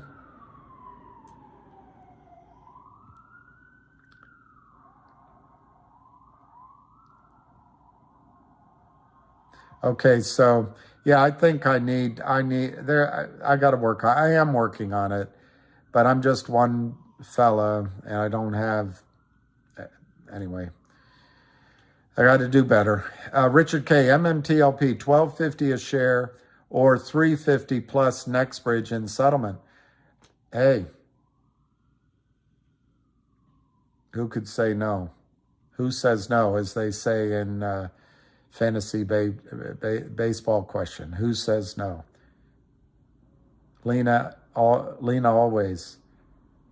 Do you think it's going to happen? So here's Pico's bill. I think this makes sense. They are bound by an EPA incentive to have no emissions during a development, and that prohibits production operations. I think that makes a lot of sense. Pico's bill, how many tons, if that's how it's measured, of methane do you think was belched into the atmosphere when Navy SEALs, unofficially Navy SEALs, went down and bombed the Nord Stream pipeline? It's really funny, but I would imagine that destroying a gas pipeline probably did more damage to the atmosphere than drilling these wells. Hey, Mario. No, I didn't forget to pay it. I have to get, where I am is kind of in a dead spot, and I have to get better coverage. Susan Howard. I'm going to guess it's Lee. Susan Lee Howard. Heidi-ho. Heidi-ho. Or, yeah, that's what I'll say, Susan Lee. Tomorrow is a new day, and wishing everyone abundance, wealth, and prosperity. Thank you, Jenny L. 16 tons. What do you get? I think that's a song. You get one more day in the hole. Is that something about coal?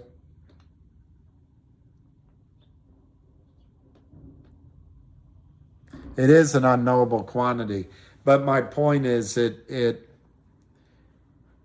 it's what's the word? It's disingenuous to fight an industry and then as an act of war or diplomacy, whatever you want to call it. It's okay to release that. It's either bad or it isn't. M. Casey, I'll let Pecos Bill answer it because I don't know the answer. I don't know.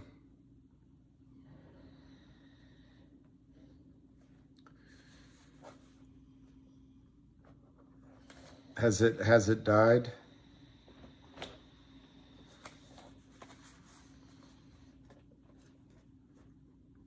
Has our love died?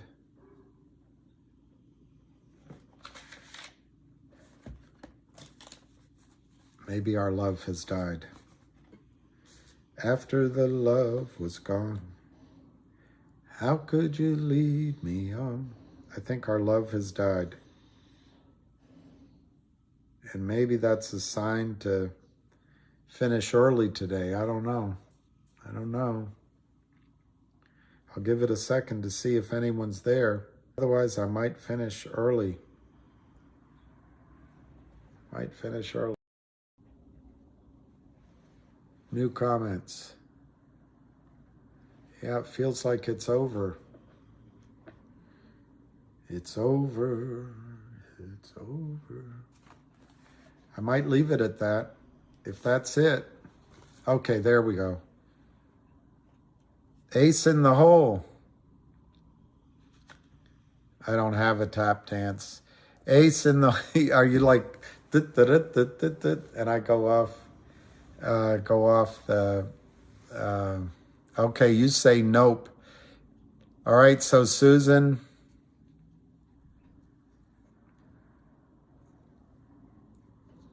Well, I don't know, is Howard your maiden name or your married name?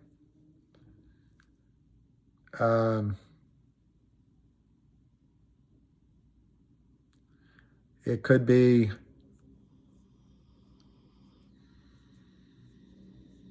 I don't think Susan Ann sounds good. I think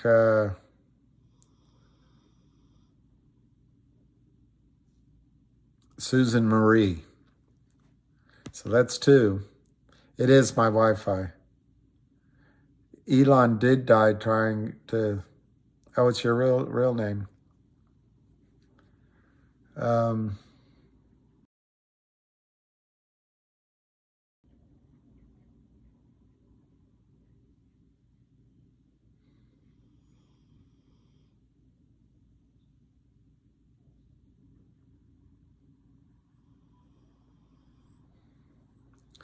Maybe Catherine.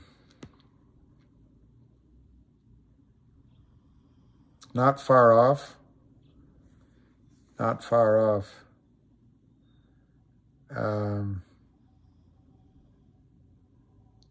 Suzanne, the plans they made put an end to you. I've seen fire and I've seen rain. I want to go back to Ace is the place for your helpful.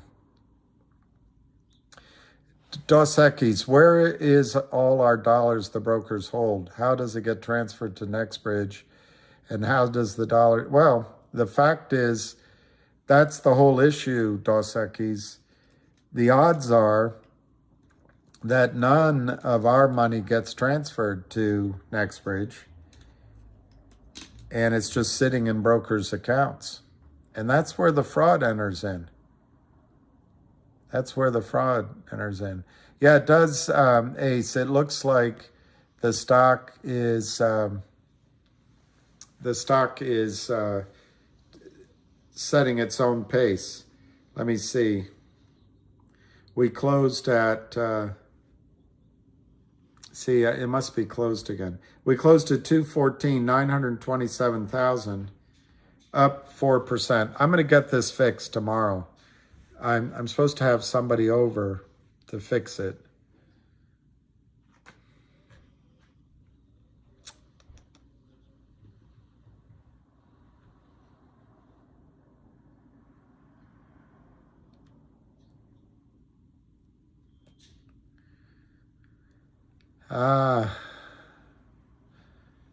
Pico's bill knows exactly of which he speaks.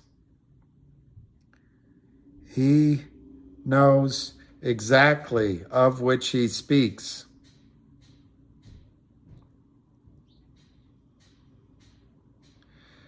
Yeah, Brian Langstaff, you might want Pico's bill to answer the question about the 40 million shares, but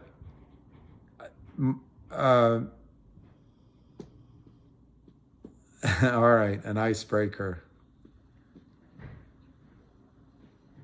Is it a family name?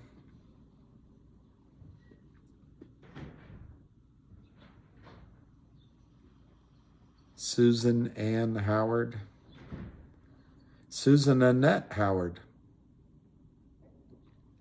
All right, so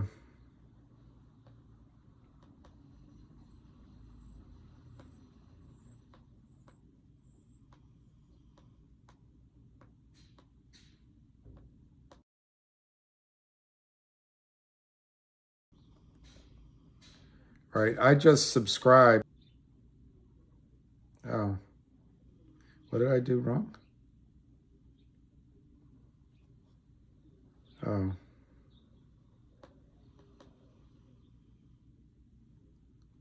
I see what I did incorrectly. I'm subscribing to a service so I can read you a news story, a research report on GTII.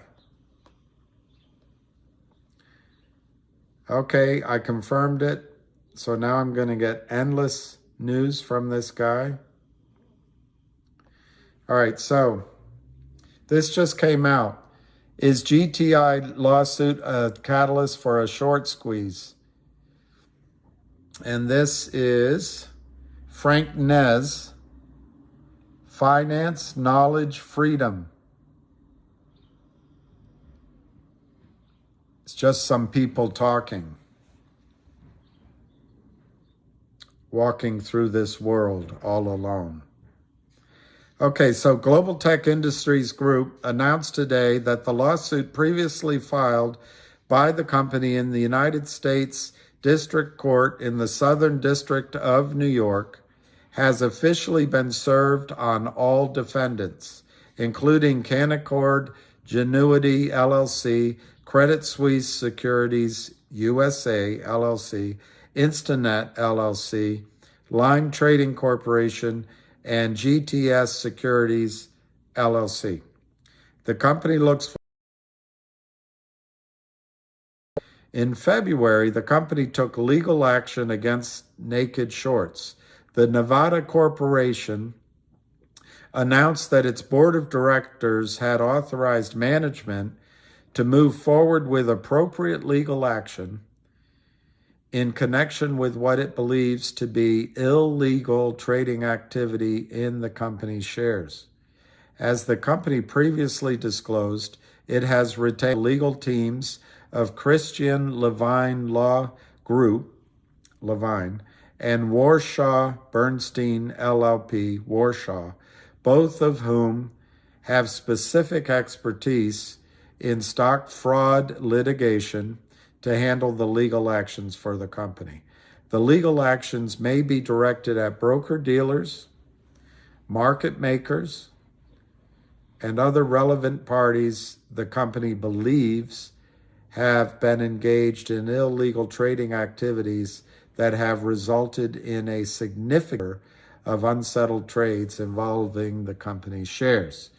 It appears that certain market makers have failed to post that are at or near the market on both sides and that are communicated and represented such that they are widely accessible to investors and other broker-dealers.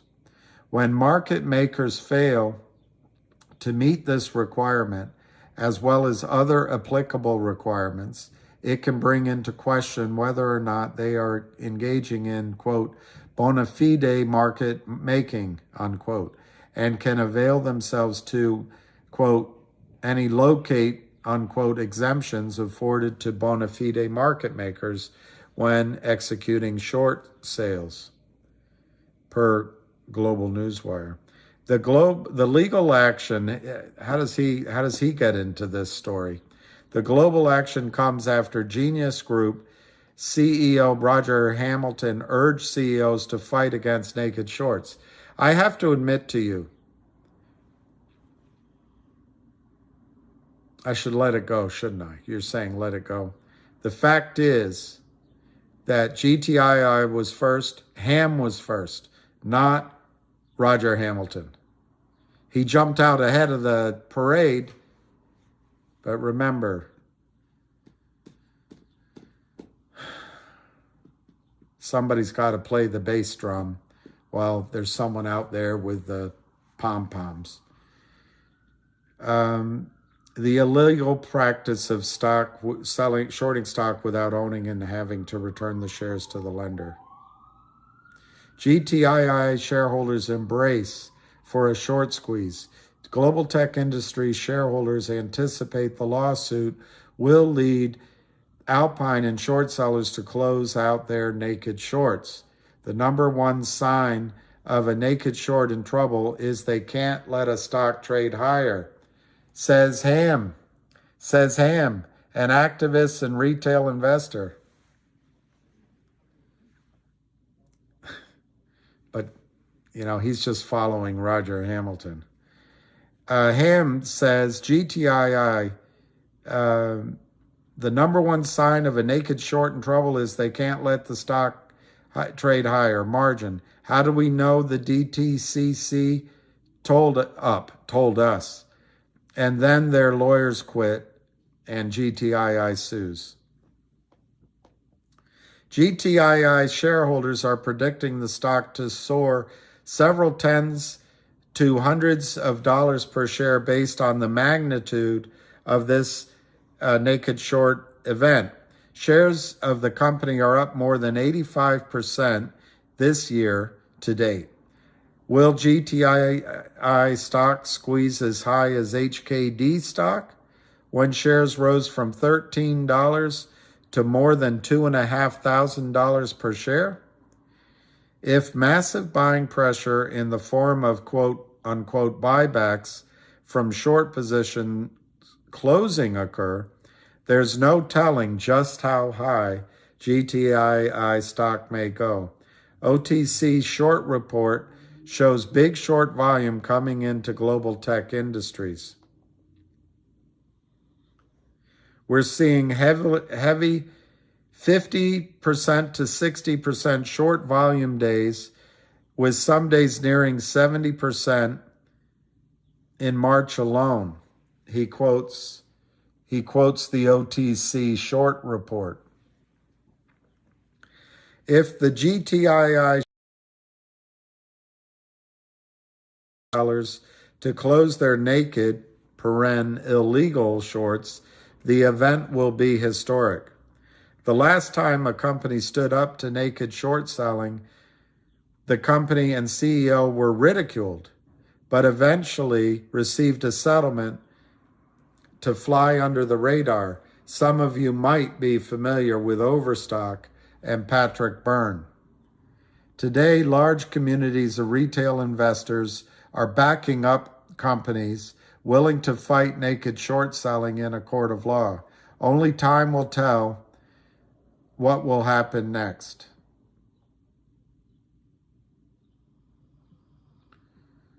All I can say is thank God that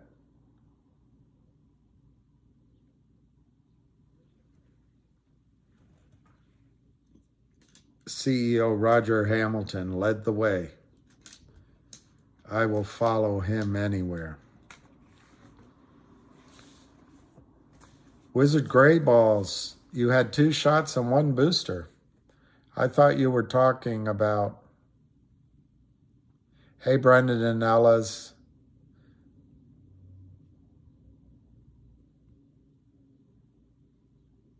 Yeah, Mario, I happen to agree with you. I'm not going to read it out because I already said enough. I Said enough. I set it up.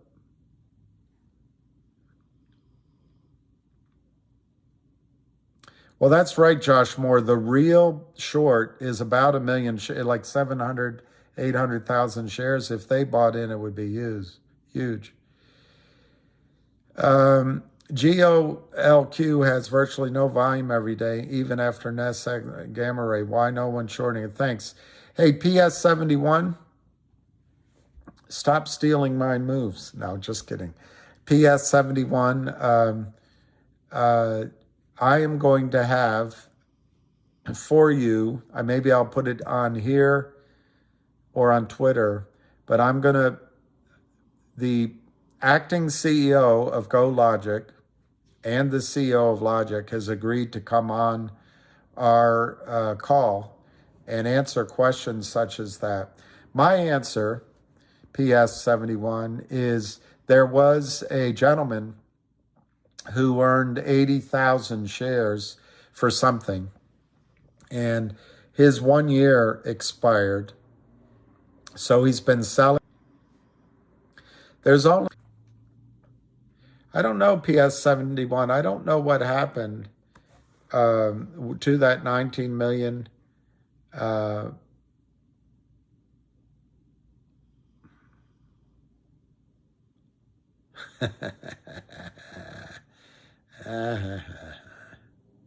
So it's Susan Howard.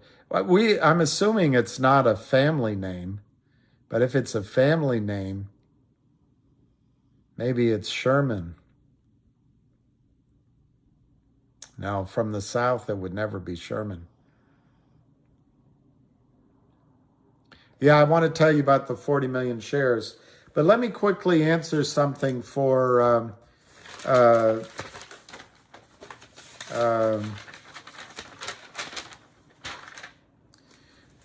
I'm already forgetting his name. PS71.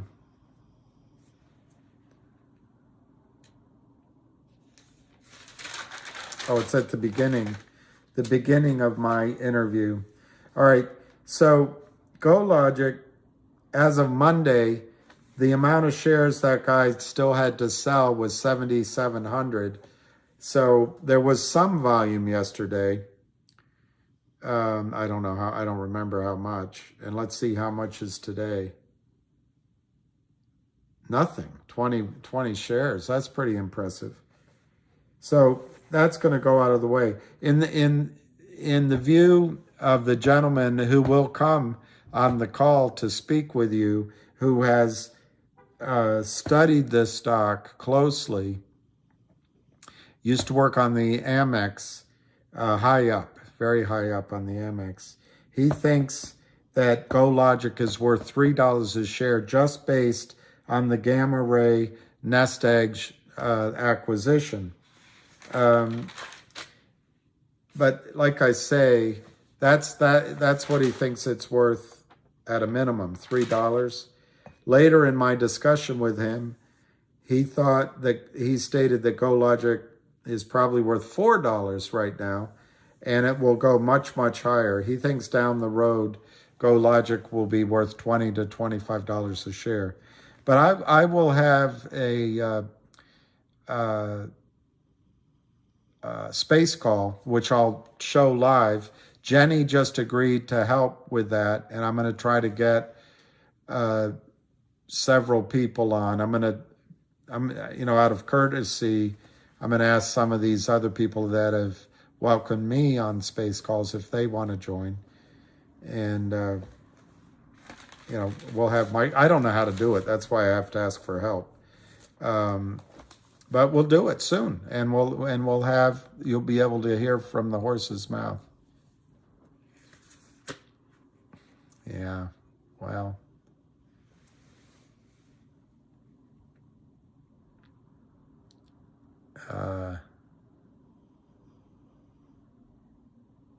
Yeah, Vansi, I think I'm closer. All right.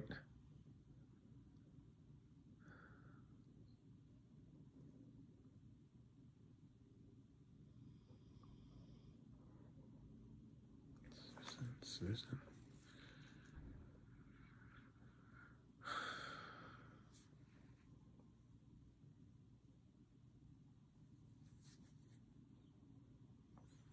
That doesn't make sense. Susan Sharon Howard?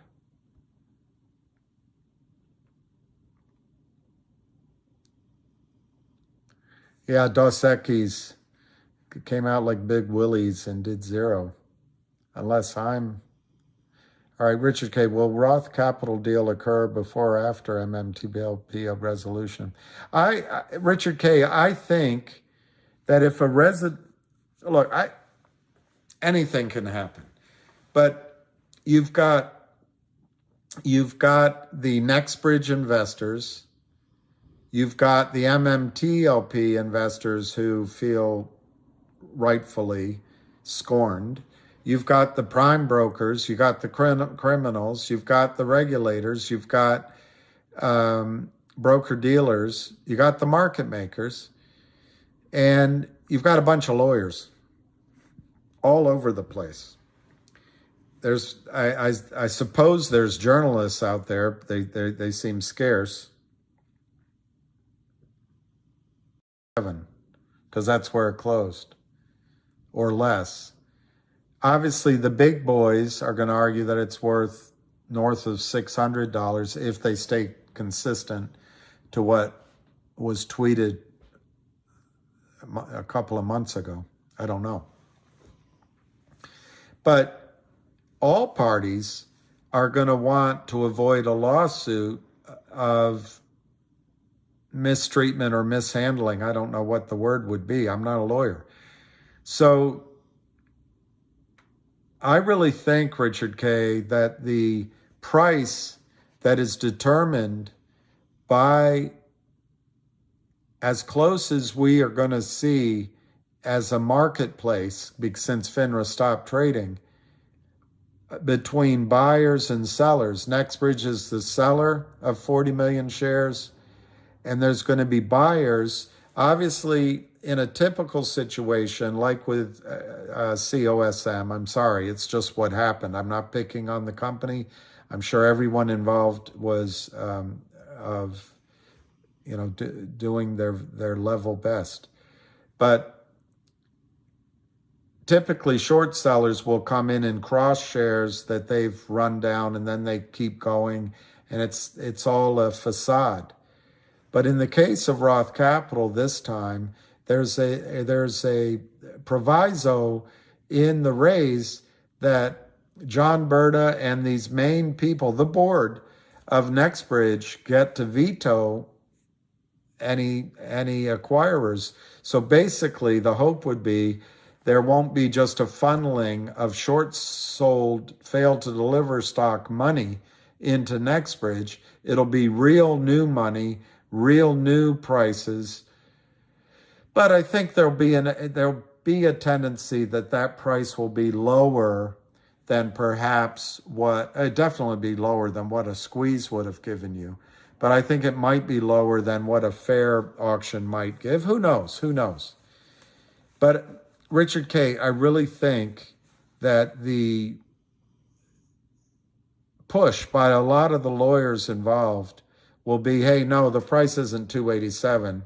What is the price? Well, nobody knows. Well, why don't we wait and see what the Roth Capital raise does? That'll be an accurate snapshot. So I think the Roth Capital raise will be the first thing which comes in, and then the settlement. But I'm just guessing.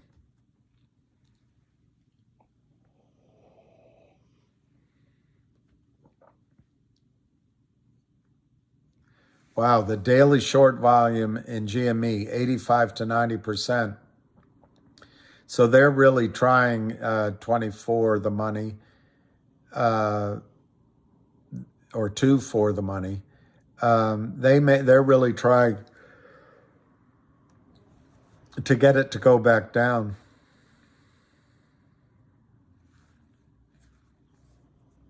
What's Ken's question? Answer the question. Answer my question. Chalk flew up. Matthew Parker, do you think the chart guys hurt the stock? I do. Changed my mind. Unfortunately, I don't know which stock you're talking about. But I do think Matthew, that the computers they employ trading follow all the same targets that everybody else does. Vansi, do you agree 400 to 2,600 is possible? Everyone fund will buy when it hits 750. I don't know, Vansi.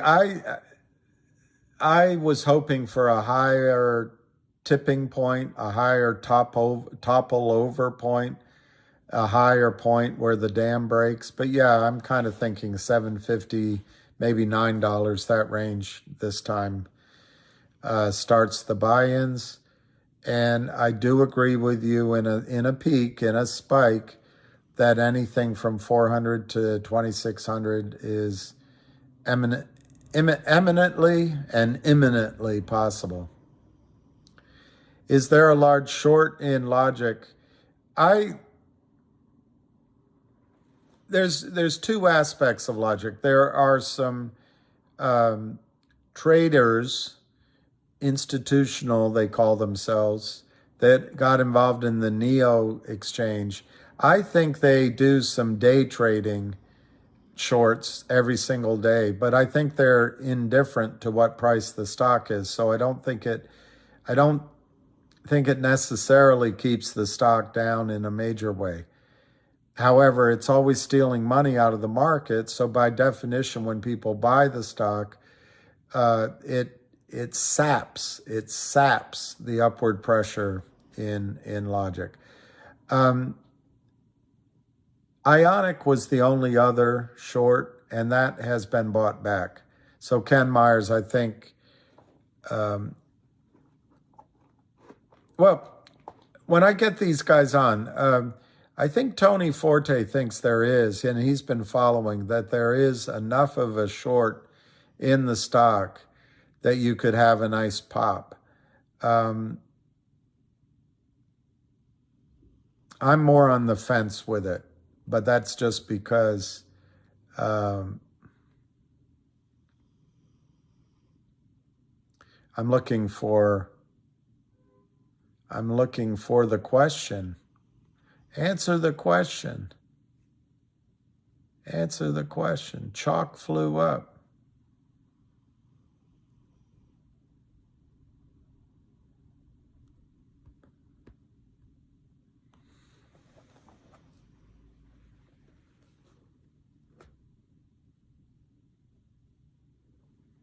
$350 is life-changing. For me, up is life-changing.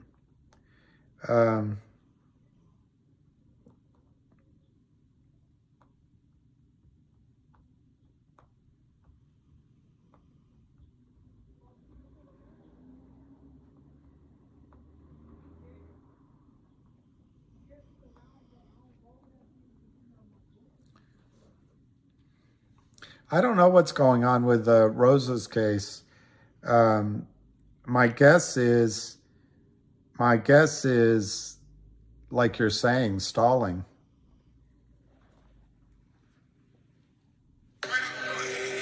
No mistakes so far in this match, right? You haven't overruled anything. No mistakes whatsoever. Answer my question! The question, jerk! Answer my question. The question, jerk.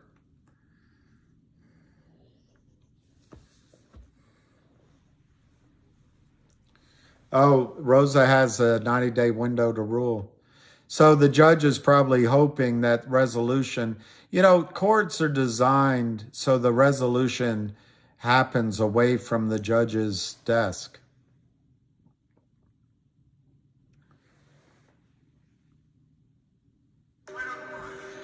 No mistakes so far in this match, right? You haven't overruled anything. No mistakes whatsoever. Answer my question! The question, jerk!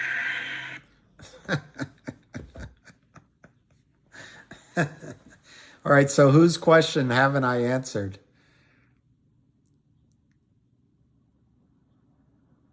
You're going to pay off your horse? Oh, a house, yeah. Well, isn't that a terrible thought, line Phantom? Over 70 now.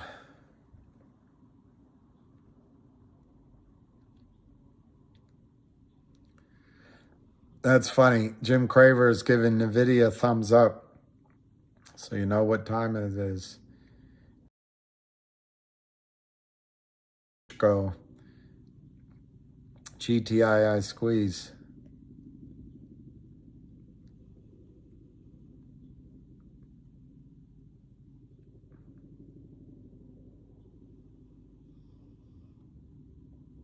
That's a good point, Michael Hernandez. Sup?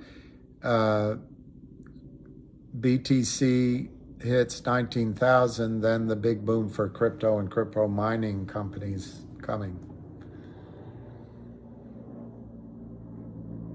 MMTLP resolution in the mid 3 digits will make me and many people very wealthy.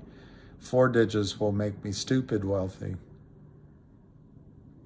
Yeah, you're actually right. The Rosa Judge ruling could trump. I don't know how the Rosa Judge is going to come up with a value, but if you're saying that the Rosa Judge will open it for trading again, I go back to my caution. It really depends on what the rule book is on that new trading. You're going to have a heart attack. That's what my kid sister said to me. Billy, don't have a heart attack. Heart attack.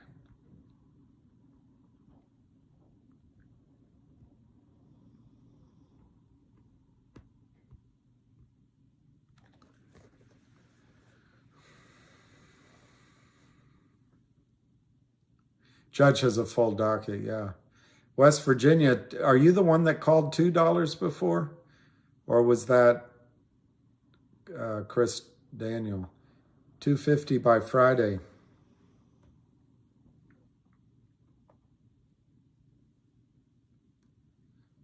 I'm going to make a prediction on GTII that it hits 215 tomorrow. No, I'm just copying somebody else's sense of humor, and I shouldn't do that. Should have your own sense of humor, right? Have your own.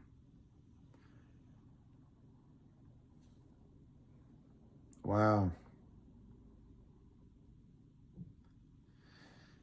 See, I think that's a good chart, and you could get a pullback a little bit for a third run at this breakout, but I think where it closed, if you look over here,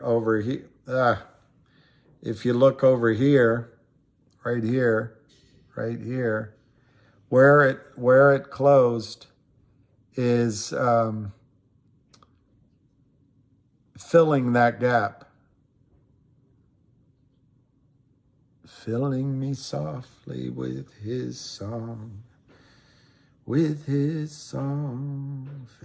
me softly with his song. Let me show you another chart. Let me show you another chart.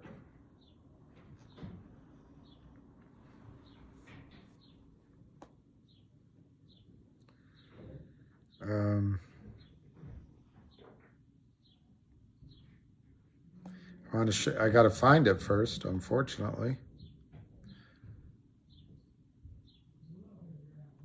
I thought it was right here. I have another chart.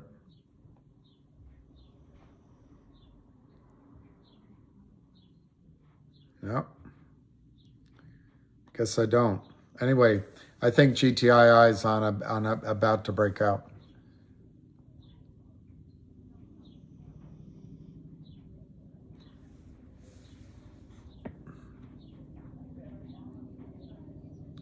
Matthew Parker, is Joe Biden really going to be the Democratic Party choice?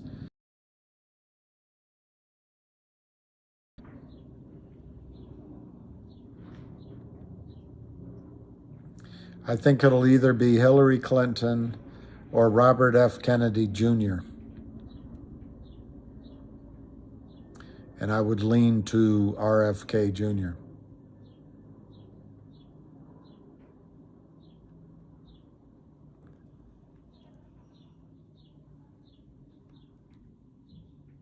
BSFC fighting the shorts too. Yep.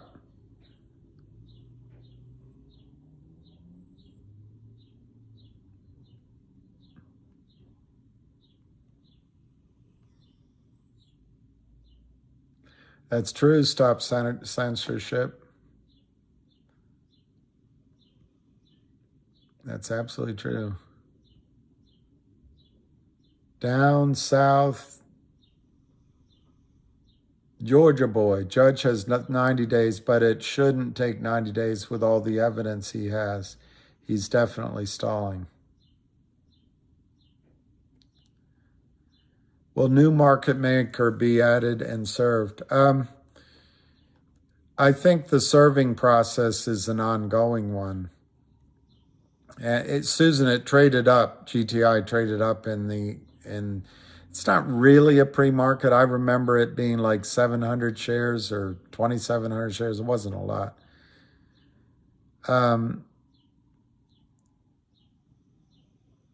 You were talking in your sleep with loving on your mind. Yeah, I think Richard, I think Ham talks about GTII and he says okay a lot.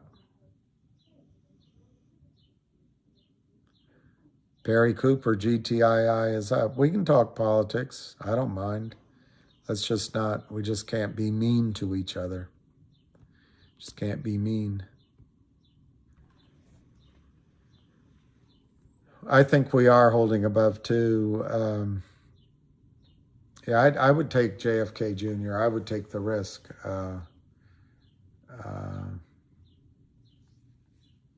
I couldn't make it as a Walmart greeter, but it's just, I don't think I could stand for 12 hours a day.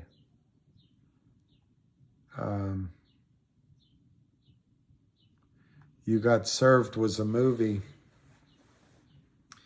Yeah, I can give you, I don't know if I can give you CMD a thorough summary, but I wrote down some of the things he said. He talked about the 781,000 real short buying, which could move the stock.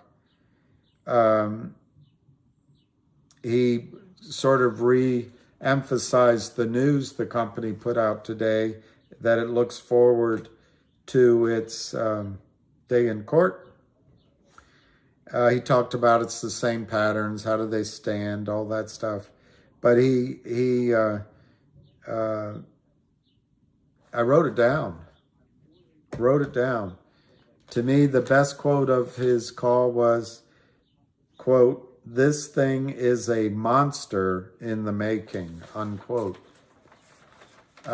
He talked about how these guys go offshore and then they're going to walk away. There's no way out from this trade. The company is doing everything possible. And he really thinks once Alpine goes down, that there's no trading desk on Wall Street that would step in and take this trade. And on top of that, he said again 12 times, he said okay 51 times, he said all right 10 times, and anyway 5.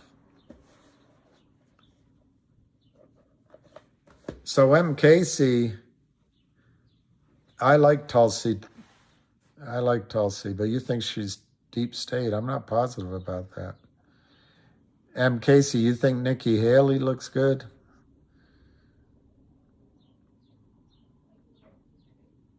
Well, I believe the guy from Florida, Bo.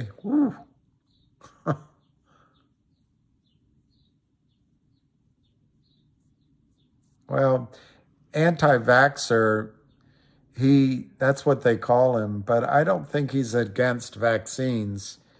Remember, the clot shot is not a vaccine. It's an experimental technology called mRNA, and even its inventor says it should not be used the way it's being used. So I don't know. I don't know if that's anti-vaxxing. That's anti-risk, I think. I meant RFK Jr. RFK Jr. RFK Jr. Did I say JFK? I didn't mean to. Yeah, that Kennedy guy from...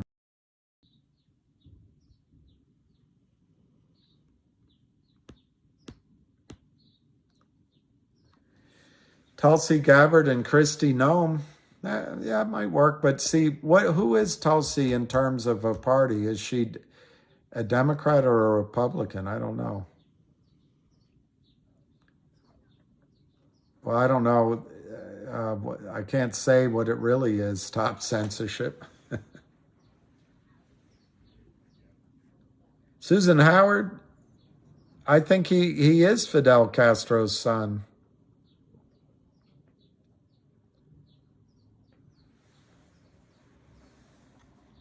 He has the squeaky voice. Fritz, I'm not going to read that out, but I don't disagree. He does have the squeaky voice. So she's independent. She's a Dem version of a rhino. I don't know. I think she served. She has courage. I don't like when she says aloha to everything. Aloha and Hawaii. But anyway, she has character. I think she's smart. And she stood up to the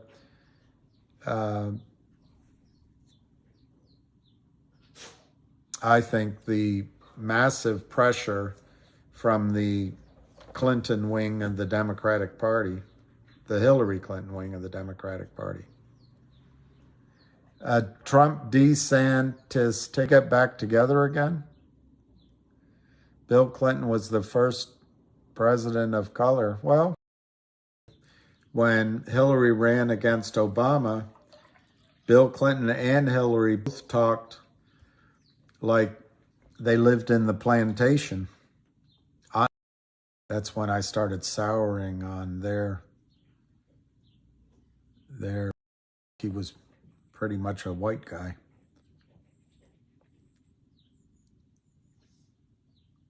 You Americans are like the Canadians, not much to choose from. Yeah, that leaves our PM. I think she overplays that aloha, yeah, like Pocahontas. We need someone with balls. Well, that would rule out Biden's Secretary of Defense, or his, what position does that guy have?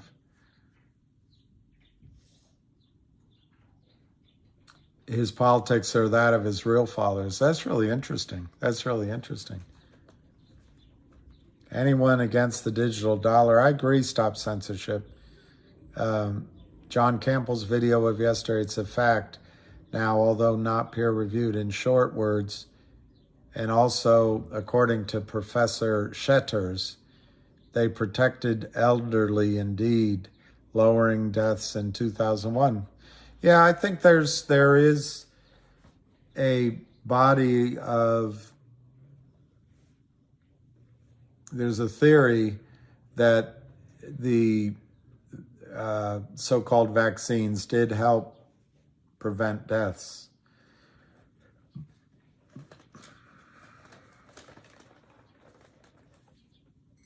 I'm not a doctor.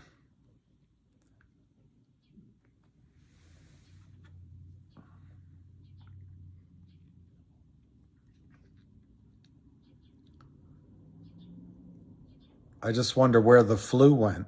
The flu disappeared.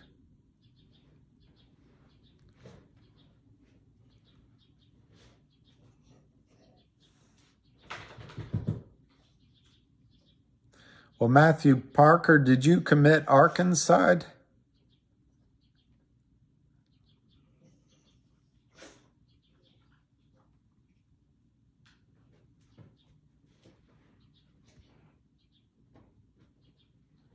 Tell you what, there was no better talker than Bill Clinton. He was good that way.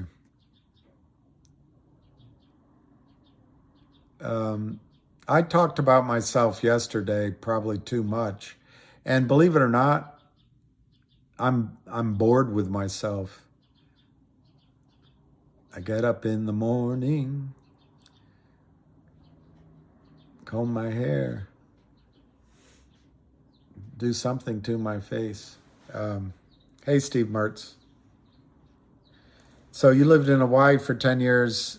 That's how people greet one another, by saying aloha. That's pretty nice. It literally means hi, bye, what's up, how's it, good day. Oh, that's pretty cool. It means a lot of things, aloha. Beware of every narrative that tries to scare you. Yeah, it's true.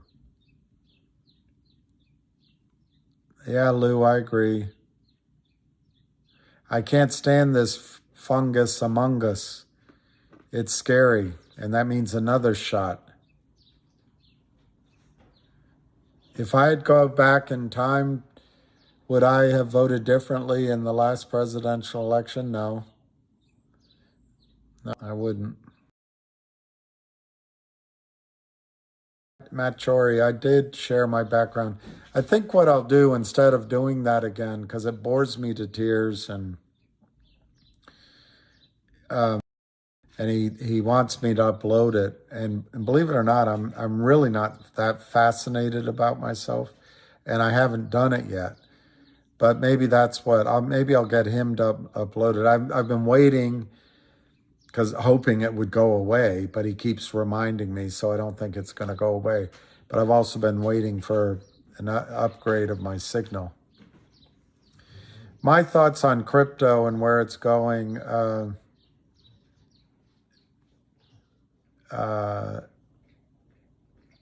is my thoughts on, I need to get a girlfriend.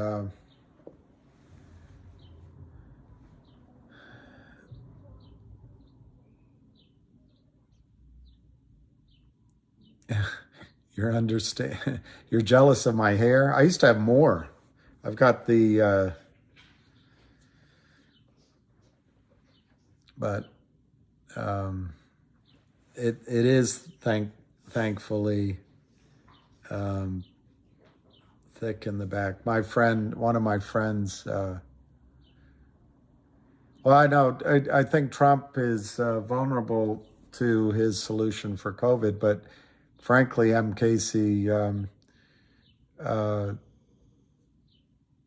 not sure COVID was solved.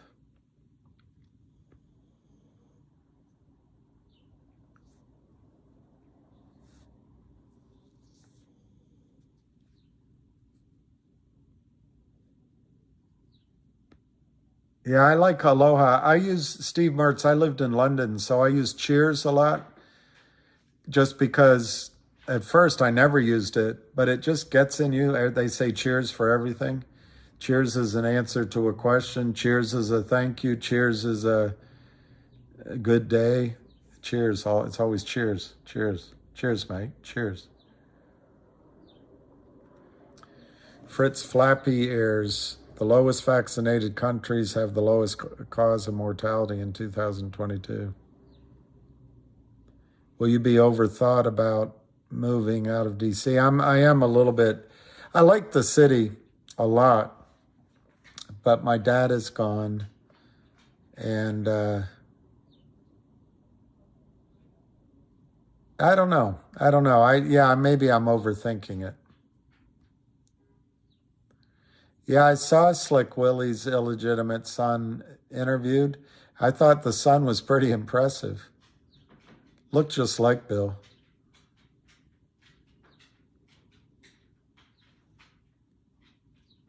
Yeah, Trump fast-tracked the vaccine. That's true. That's either a positive or a negative. Well, around here, Richard K., there were signs, thank you, Fauci, thank you, Fauci. So, Jay Roach, do you realize they Sometimes people that get, the overeducated, holier than thou, superior, liberal, thinking they're liberal, go in and they talk down to people, and they find out that those people are pretty smart. All right, MKC, thanks for stopping by. I didn't remember him with HIV. I didn't like what he did to beagles. I didn't like what he did to little beagles.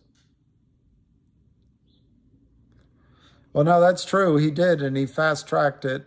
He also relied on advice from, and which typically is not a bad thing to do.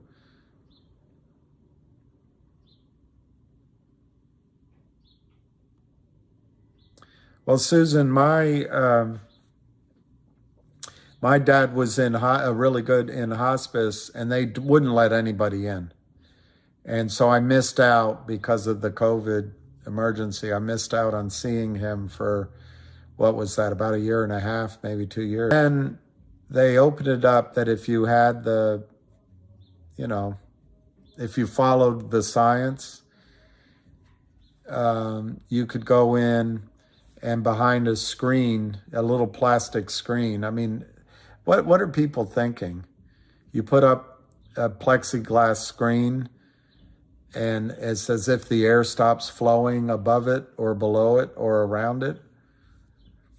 But anyway, I won't finish my thought. Nice mullet. Protect your DNA.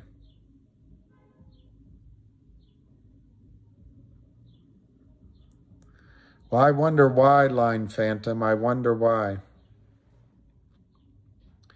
Vansi, do I foresee GTII run up by May or end of April?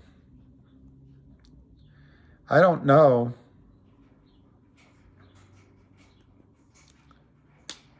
I am your father. Line Phantom. I am your father.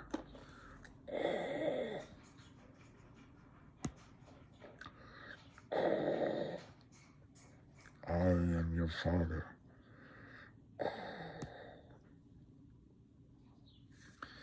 I don't know how gaps appear on charts, but they always seem to be filled. Vansi, I think that the three most likely triggers for GT that Avid told me, but I think sort of right where we are, 215, 225 has been something to get through. But then I don't see much. I think 275, $3, they might put up an effort there because that's where the warrants come back into play.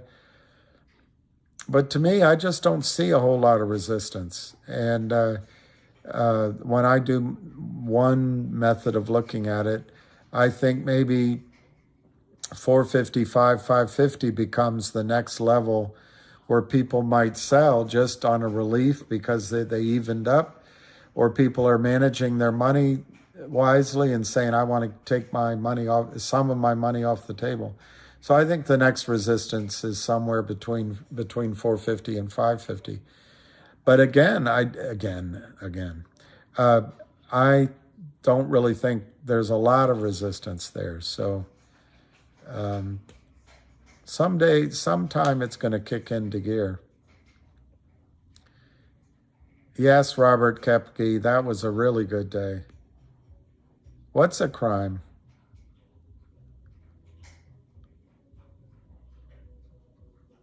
Yeah, M Echo.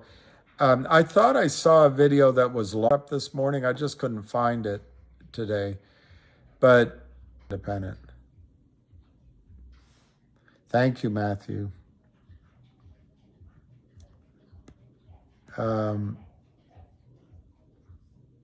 Well, Fritz Floppy Ears, I think there's three things that could make GTII run. One is an arrest by the FBI. We can't predict that, but it could be soon. Another is, and why? It's because they defrauded a retail branch of up to $4 million. So the FBI is going after whoever decayed the trade. The other is this judge ruling against Alpine. It's on hold till April 3rd, as best I can tell. They're going to plead, in my opinion, that they because their lawyer resigned in a transparent ploy to buy more time. Their lawyer resigned. They need time to get counsel. Personally, I think the judge is going to be tired of it. But if the judge rules against that, then FINRA expels Alpine. I think that could be an event. And then, of course, the West Christian lawsuit moving forward could cause have in common. All three have in common that why investigation asking for time and sales of GTII. So it would remove selling. It could cause honest brokers to buy in, and ultimately the stock price goes up, and that causes margin pressure, which causes further buy-ins, which causes further margin pressure, that causes further buy-ins, causes further and so on and so forth. And I think the most likely time for those three, one or all of those three pressures to build up, is in the first or second week of April. They also have announced this dividend with a record date of April 15th.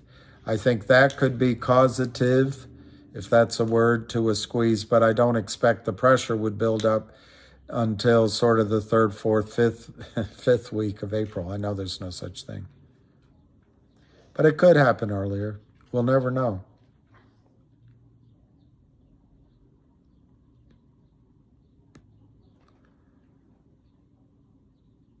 Yeah, the blind phantom.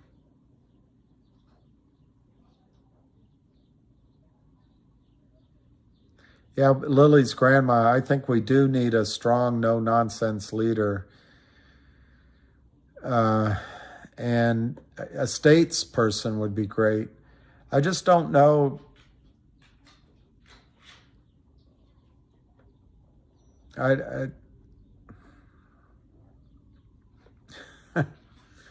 I think Tulsi, the Donald, RFK Jr., and possibly Anna Paulina Luna fit that description. I'm not sure who else.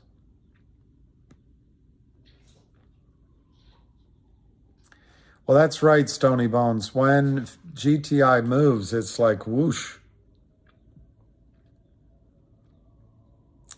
Matthew Parker, I hear Elon's dream. I have a dream too. I'll try to take care of it tomorrow.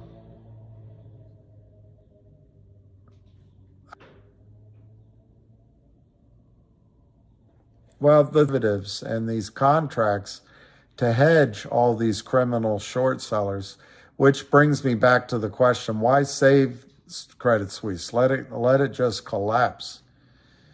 But it's really an interesting point, Mark Ryder.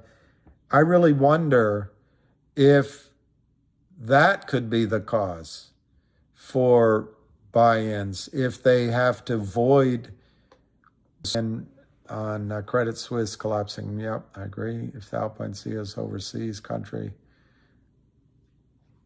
Well, Ameco, they'll hold him responsible, and I'd like them not to let him leave the country. But it really doesn't, we have mixed goals. Our heart tells us, let's go get the bastards. But I hope our brain and our wallet is telling us, let's have a squeeze. And whether he's arrested or extradited won't change whether the squeeze happens. I like that, Stony Bones. 60 cents to 150. We got that. Then to 220. We're fighting that now. then 5 smackers, and then the high of 897. Beast mode moves. I like that. Monica is the mom. Well, X Mark Ryder, absolutely. And that's the panic that's going on. Apparently, is all these people that have been delivered the lawsuit, they're calling in criminal charges. This is jail time, lose your job time, black mark on your CV time. I used to, yeah, they don't. But the difference here is, unlike, say, a HPIL or even a COSM, although I think COSM has started some sort of post lawsuit itself. But I don't know. I just don't have many names in my head. I'm not trying to focus on, there's other companies, I wish I could think of other names, who would sign in a heartbeat an amicable settlement, pay the lawyers money, maybe get the warrants back, but then leave the criminals free to roam. Hey, Fritz, flappy ears. Wow, he had lunch with your friend in LA? Wow. Lion, you have a friend.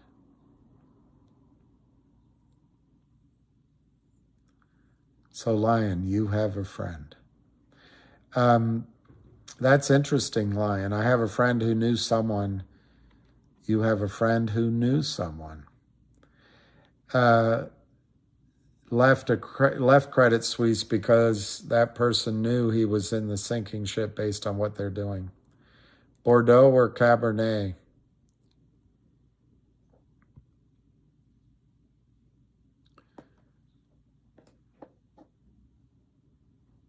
I think there's a New Yorker cartoon. She prefers, the man was speaking for his wife, she prefers Bordeaux, but she likes to say Cabernet.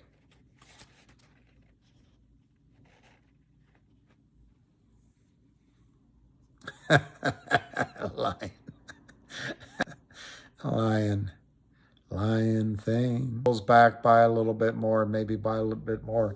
I think they're still fighting, but you're asking me to predict the unpredictable.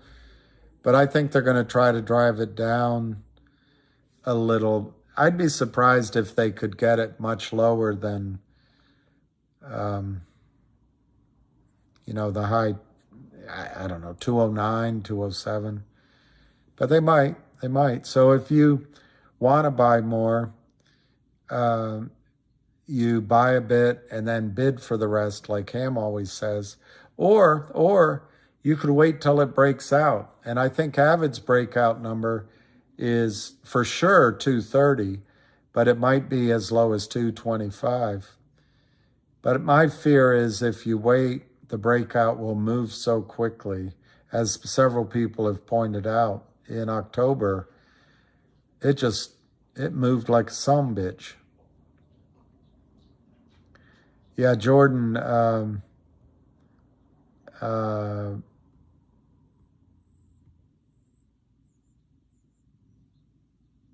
yeah, thank you, X Mark Ryder. I mean, obviously somebody else did the work on that video. I tried to show the link to his YouTube so he could get credit. Rosa Flor Puig, not 2-3 weeks, 4 weeks. But I think the part you're really asking about, where it just goes up to massive highs and comes back down, might only last one afternoon. It's possible it lasts 2 or 3 days, but the exciting part, the cataclysmic part, I think will happen very quickly.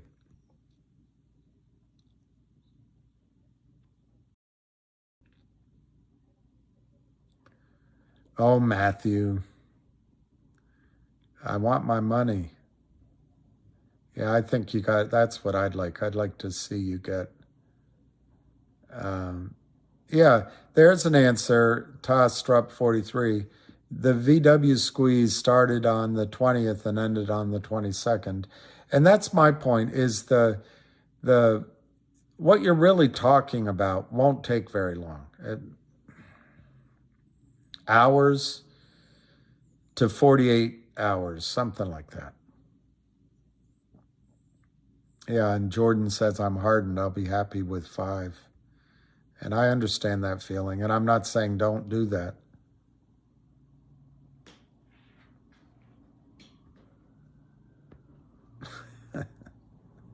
You guys.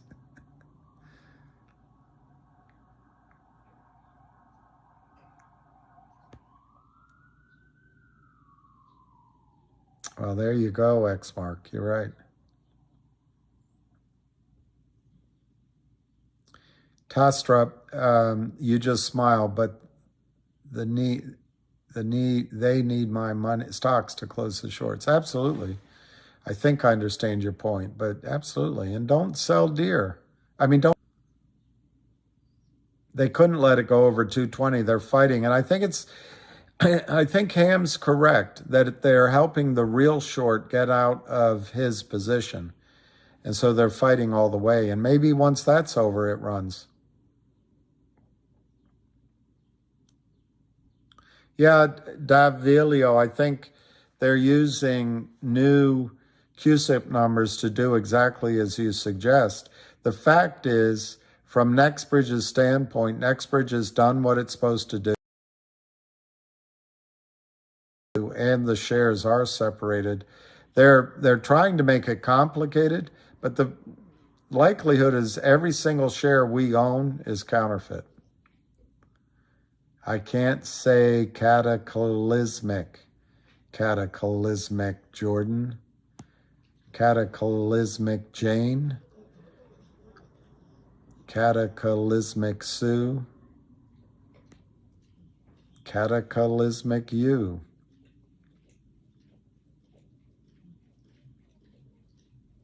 I don't know when the divvy comes, Lou, for sure, but they approved an April 15th record date, and it needs FINRA approval. And I think after FINRA approves it, you either have to, it's either 5 or 10 days, it might be even 15 days when you set the distribution date. But I think the soonest would be the end of April, beginning of May.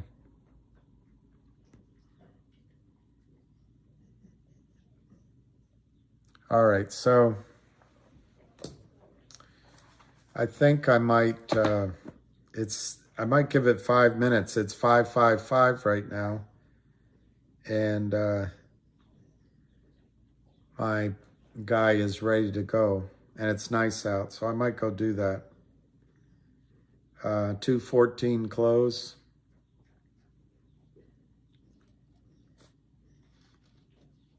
Let me just see. Maybe there's something on Twitter to talk about.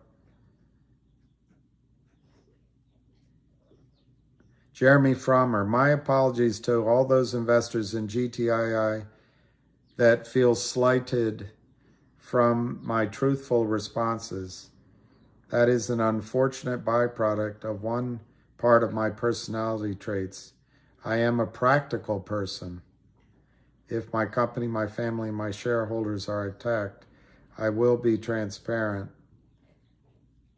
and ruthless in my response. Pumpers, trolls, propagandists, and false narratives from either side of the aisle cannot be tolerated. Thank you, Jeremy. I have, and that's all because the GTII community brought me to you and your company. I am still a shareholder. I think where you went wrong is accusing some in my community of being pump and dumpers. I think you owe them an apology. No disrespect to you. No worries, Jeremy Frommer. Just get that darn price action, and we're still with you. No need to apologize. You bring attention to GTII.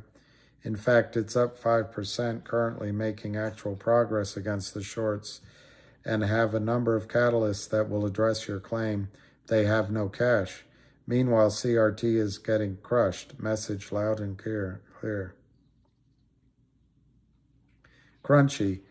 I have been pumping CRTD. Not leaving warrants at 20 cents hasn't helped.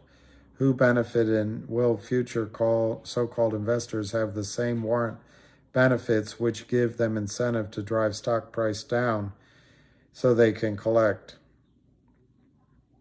Ratan Ryanki. Thank you, Jeremy. That means something to me. Now I hope we can soon move past this so you can focus on making Created and CEO great. That's good. Thank you for your hard work. I hold positions in both company, and I'm looking forward to what will become of CRTD.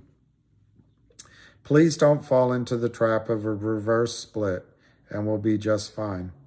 Crayon Eater. What you don't seem to comprehend is that GTII shareholder base are the same people and the largest shareholders of CRTD. You aren't seemingly following that trail. Maybe have your IR department list your top retail shareholders. I'll bet you those people are one and the same. Learn some humility. Jennifer, it really should be retail together on all of this. Collaboration is the key to work against manipulation.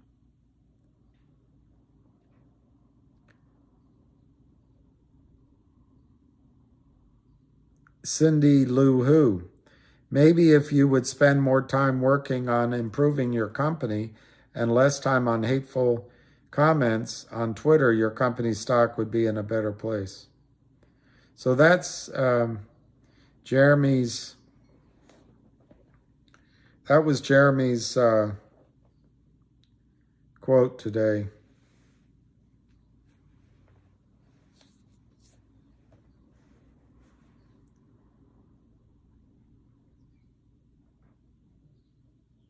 Ken says, CRTD people, hold tight, your stock will be okay.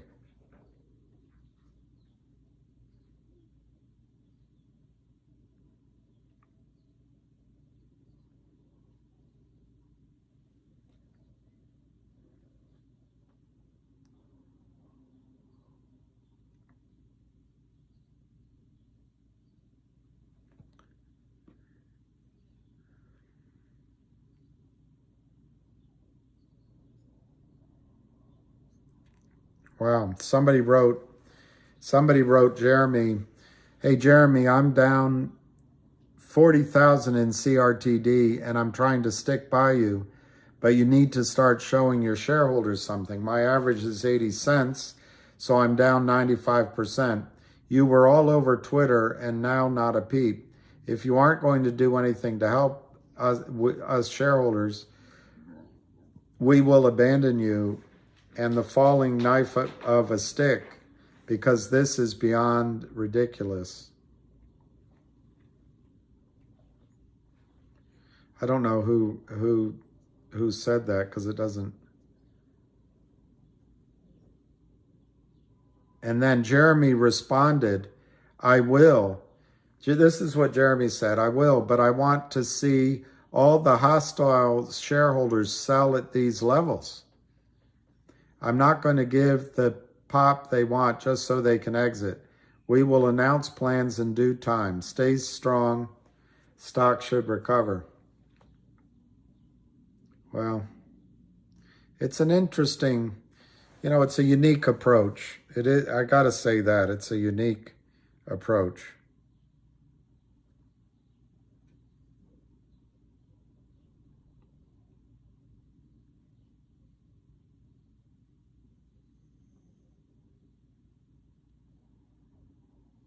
I'm not going to read anymore. It's just too negative. I'm a little surprised, actually, because, okay, today, 49% were marked short today in GTII. Pretty amazing.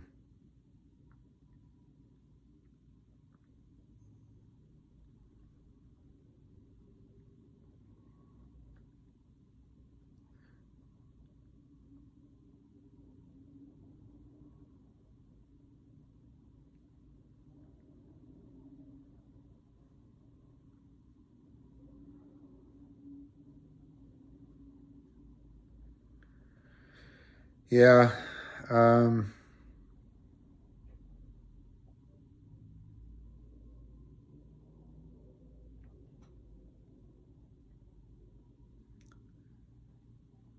There's a lot of tough stuff here. Here's what Jeremy said.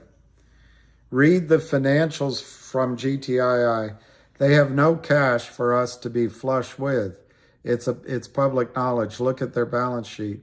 The problem with the merger is GTII's biggest investors wouldn't finance the combined entity. Well, I'm not sure that's true. They made an offer, but we don't know the negotiations. One advantage GTII has, they have about $2.5–3 million in cash. They don't have a burn rate. CRTD does have a burn rate.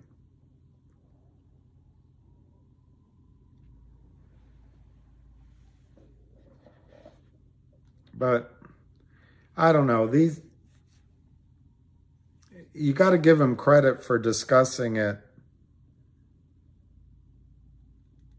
in the open, I guess.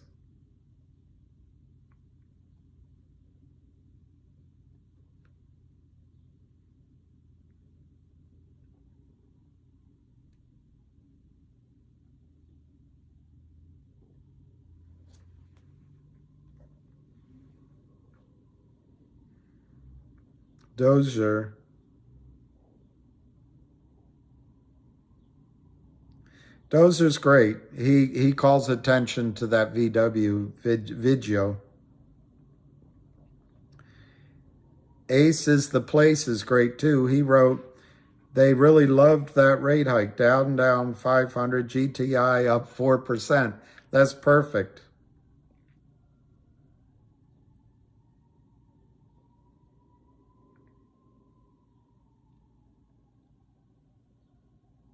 All right, I'll leave.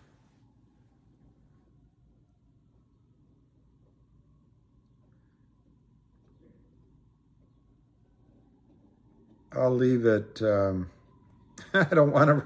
I can't believe I could read more of what Jeremy's saying, but I don't want to read it because I think it's a mistake.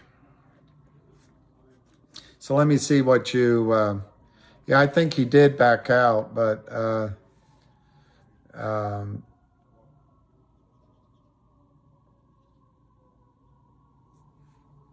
well, that's right, Lion. I don't like NFTs with naked women on it, with actual works of art.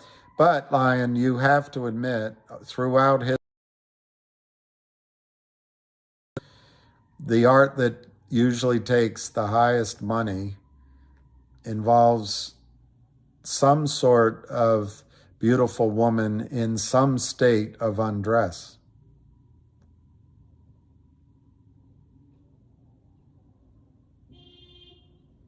Yeah, hey, Tony Sarah Williams, some of us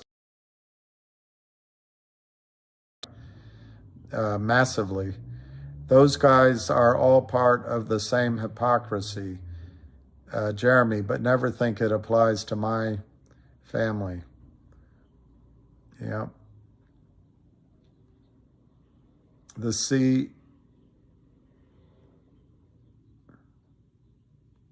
He tried to renegotiate.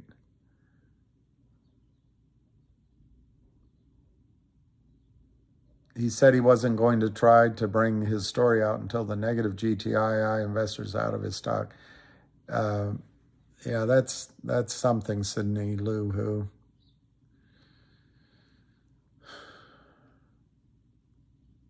Matthew Parker, I hope you're wrong.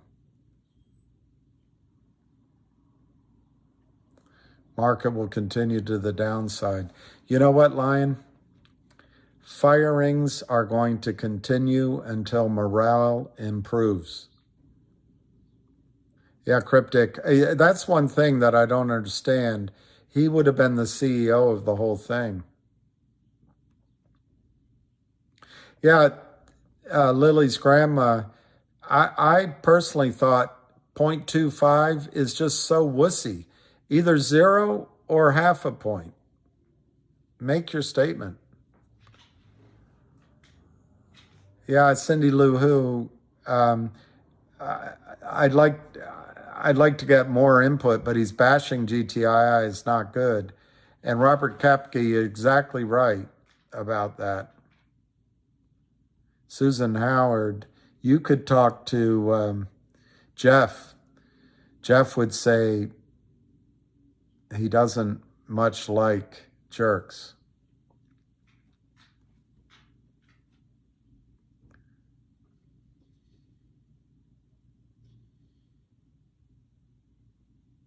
Yeah, I can't believe it, Lion. It's really something.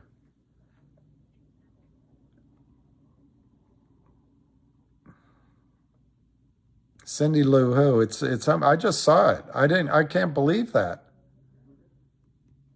It almost I gotta be careful what I say. You just wonder why. You just wonder why.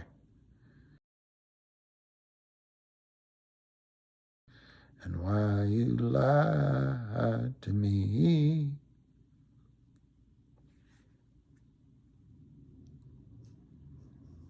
Yeah, X market. I wish everybody had done something like you did. There's too many to go all the way up, so I'm back at the bottom. I don't know what a Wells notice to Coinbase. I don't know what a Wells notice is. Let me see if I can see on...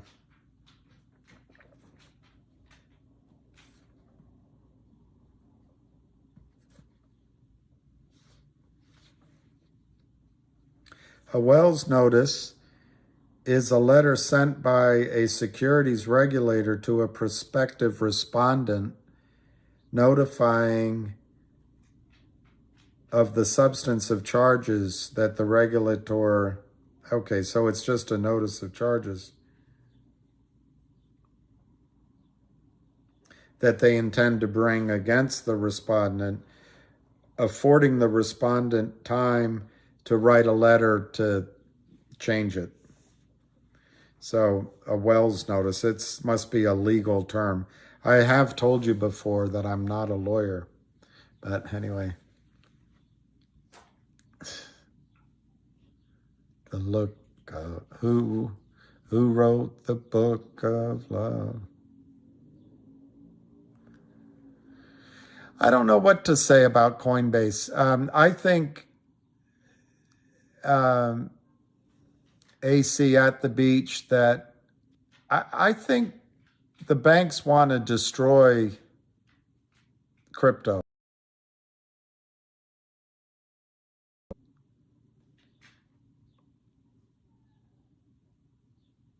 Well, Matthew, part smart people do stupid motives are, but it also could just be that there's a psychological need to dance near the fire.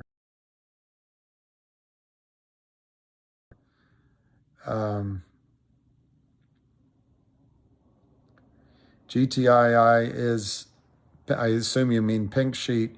Can this have similar legs? Yes, yes.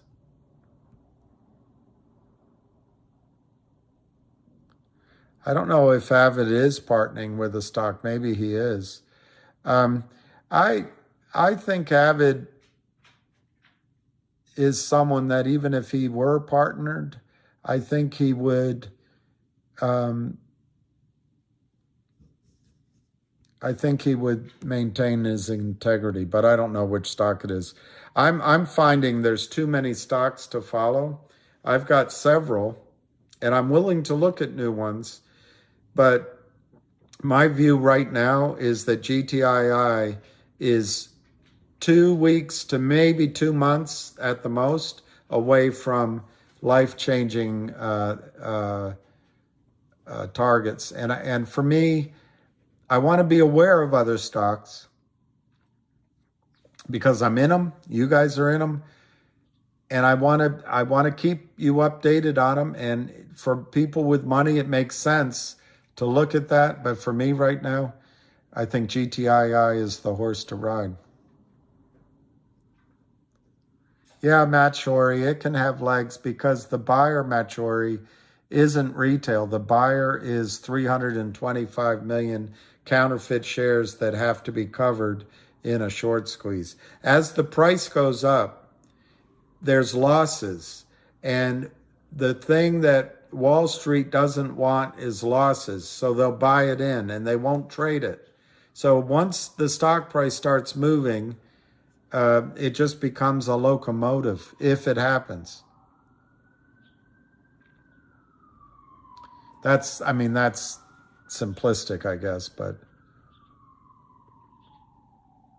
well, I'm more than willing to look at other stories because that's what you have to do. You have to.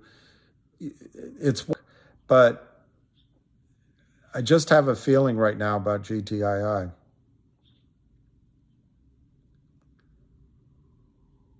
5 months behind. Yeah, I think that's right, Robert Kapke. And personally, I think Avid will keep his.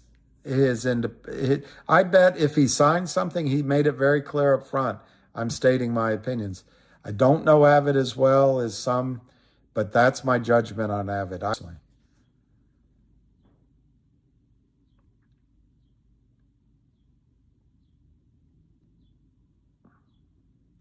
God, they're going fast.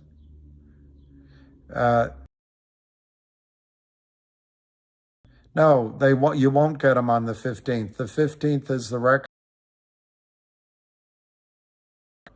So, but you need to own it. You need to own the stock through the 15th. Cindy Lou Who, Jeremy on Twitter today reminded me to buy more GTII, so I did. I like that. John Cottrell, to destroy crypto, not the banks. Yep.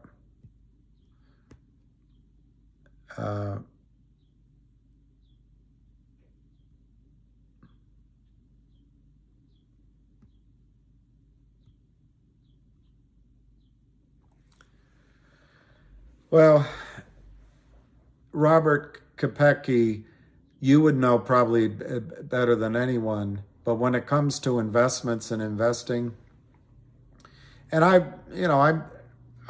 make this mistake a little bit myself, but people want to know that you are predictable. If you're predictably wrong, they can adjust to that.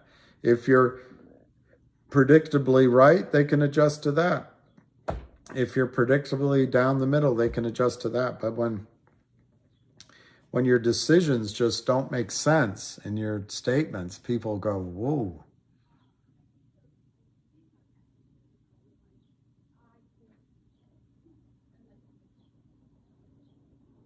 Yeah, Woody, I believe that, Woody. I do believe that.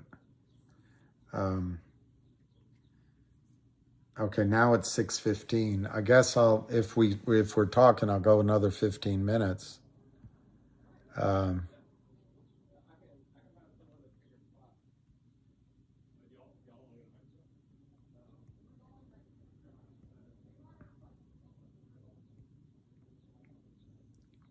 You can dance if you want to. Is there a lock-in date for the 10% dividend? Yeah, right now, according to the board, it's April 15th. You could be out by then. And remember, the 10% dividend is an attempt to basically call out the shorts. So which would you rather have, a 10% dividend or a squeeze? But I think the record date they've scheduled as April 15th. The effective date, I think, is still subject to FINRA approval. Yeah, I hope I have wisdom, but I certainly more hope that I am helpful, if I am.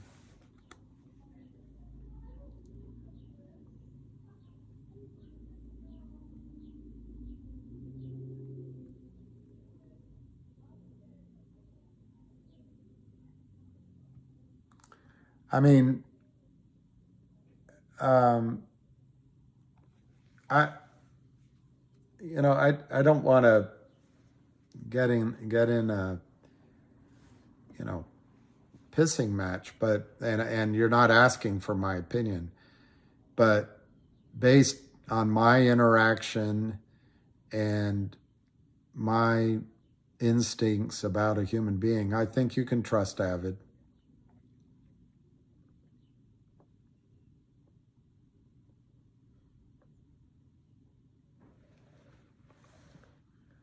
If I were short on GTI, I think I would want to let it run well before discovery. Looks like GTI is well organized. I'm pushing this to squeeze. Well, they want to settle up before discovery, absolutely. I think Lou coming back in, he's more than welcome, and it's what he said all along. I mean, you got to give him credit. He said we can try COSM, and when it, we'll come back in when GTI is ready. Robert Armstrong, when the GTI and MMTLP fiasco is over, I'm done with the stock market till they're a big day. I agree with that, Robert.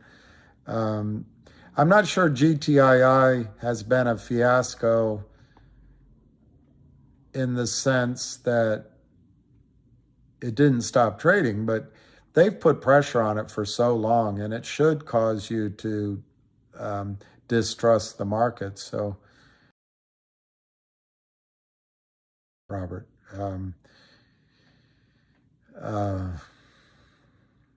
why is everyone so somber? I don't know. We're happy.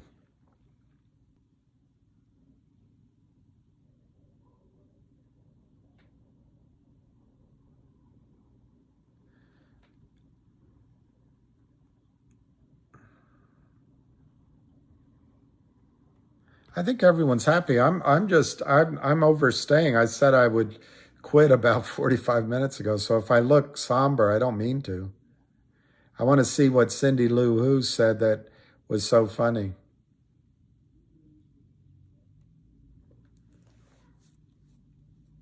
Hey, son. All I am saying is give. Yeah, Rudy Myers, I think the 15th is a big day. But remember, needs FINRA approval. If you remember the warrant as a dividend, special dividend that was causing the squeeze in November, it takes time for that to grab purchase and gain purchase, and we ran away. I think if we had hung out and held that, we could have had our squeeze then. But the good news is they have a lot more stock to cover now. That's the good news. Feeling good, son. We give peace a chance.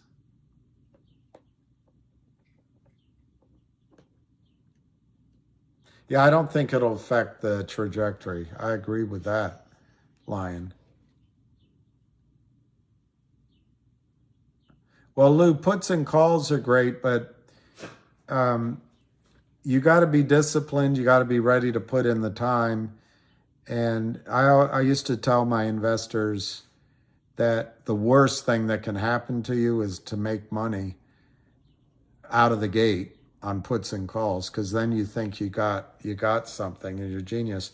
Most calls that you buy on the retail side, something like 90% expire worthless.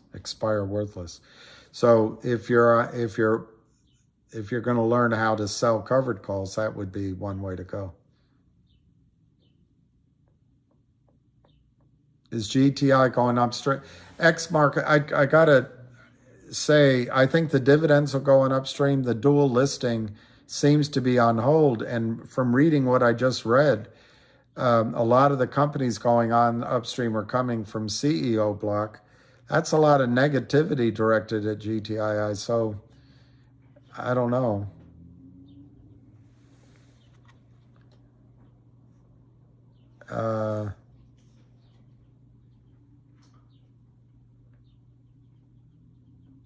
Matthew, thank you.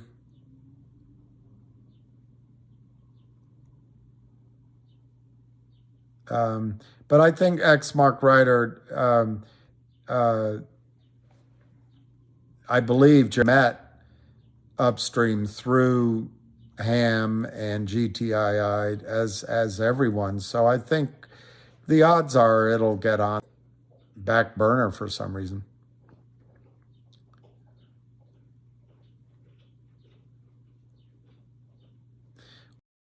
Access to good information and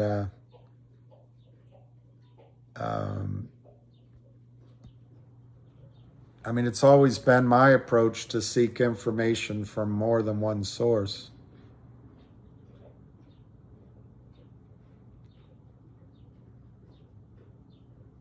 Yeah, I think Sanui.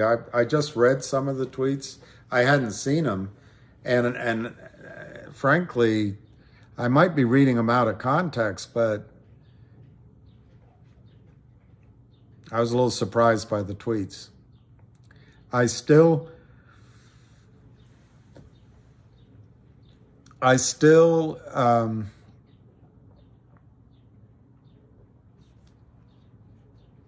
think Jeremy has it in himself to make this work.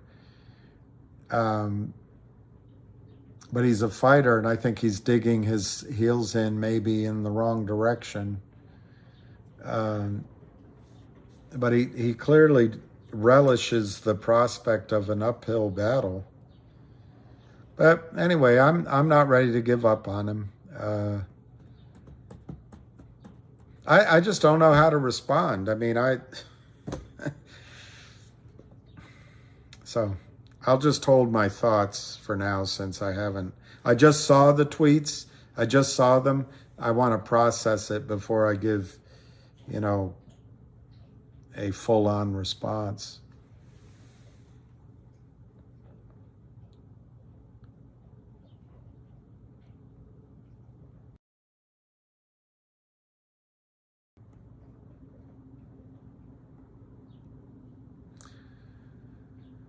I did see all those.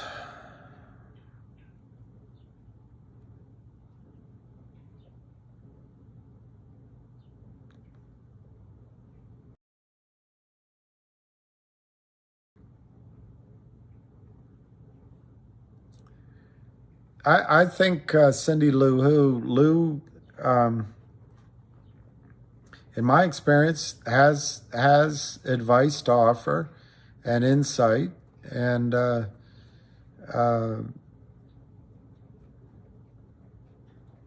wouldn't close the avenue of listening to him. I think everyone should remain subscribed to him and listen to his ideas.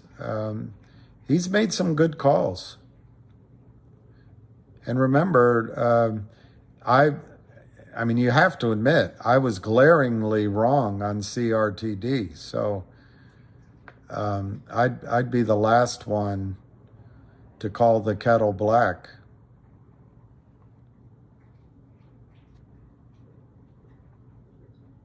Line says GTI has made headlines in other places.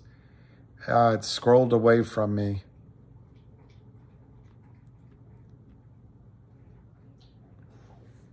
Well, I know Robert Kepke. I don't know what he's thinking. Cindy Lou, Lou gets mad. GTII CEO wouldn't give him information personally, and he's still bashing Ham. Yeah, I'm not a big fan.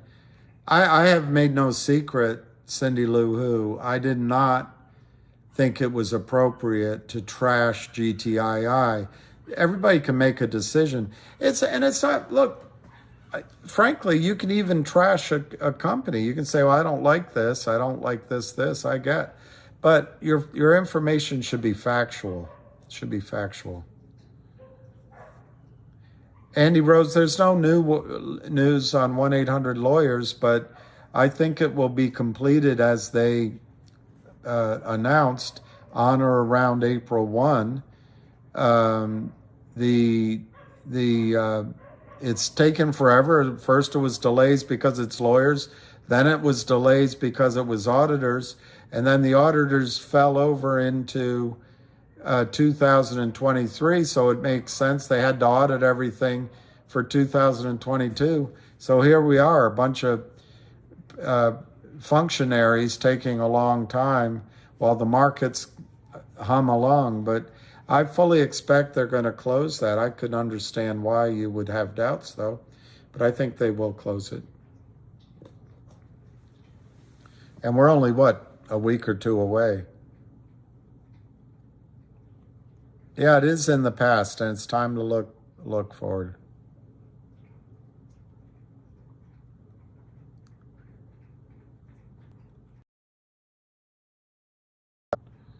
For people to see it, so I don't think you'll mind that I read his own posts.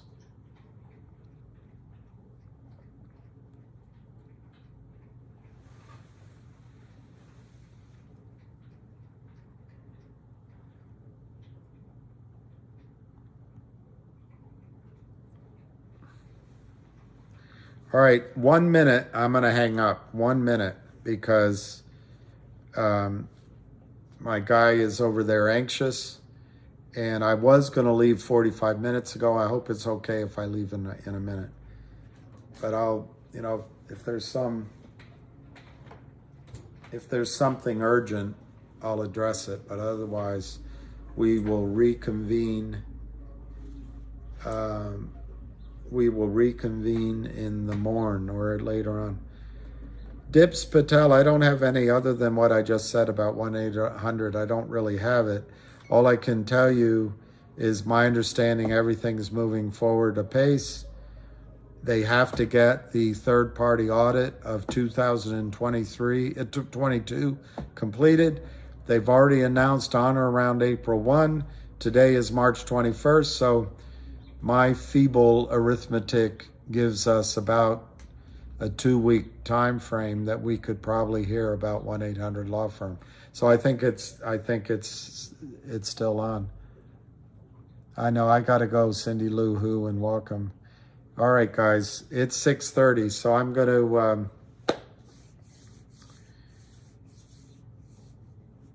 make like a tree and leave. Cheers.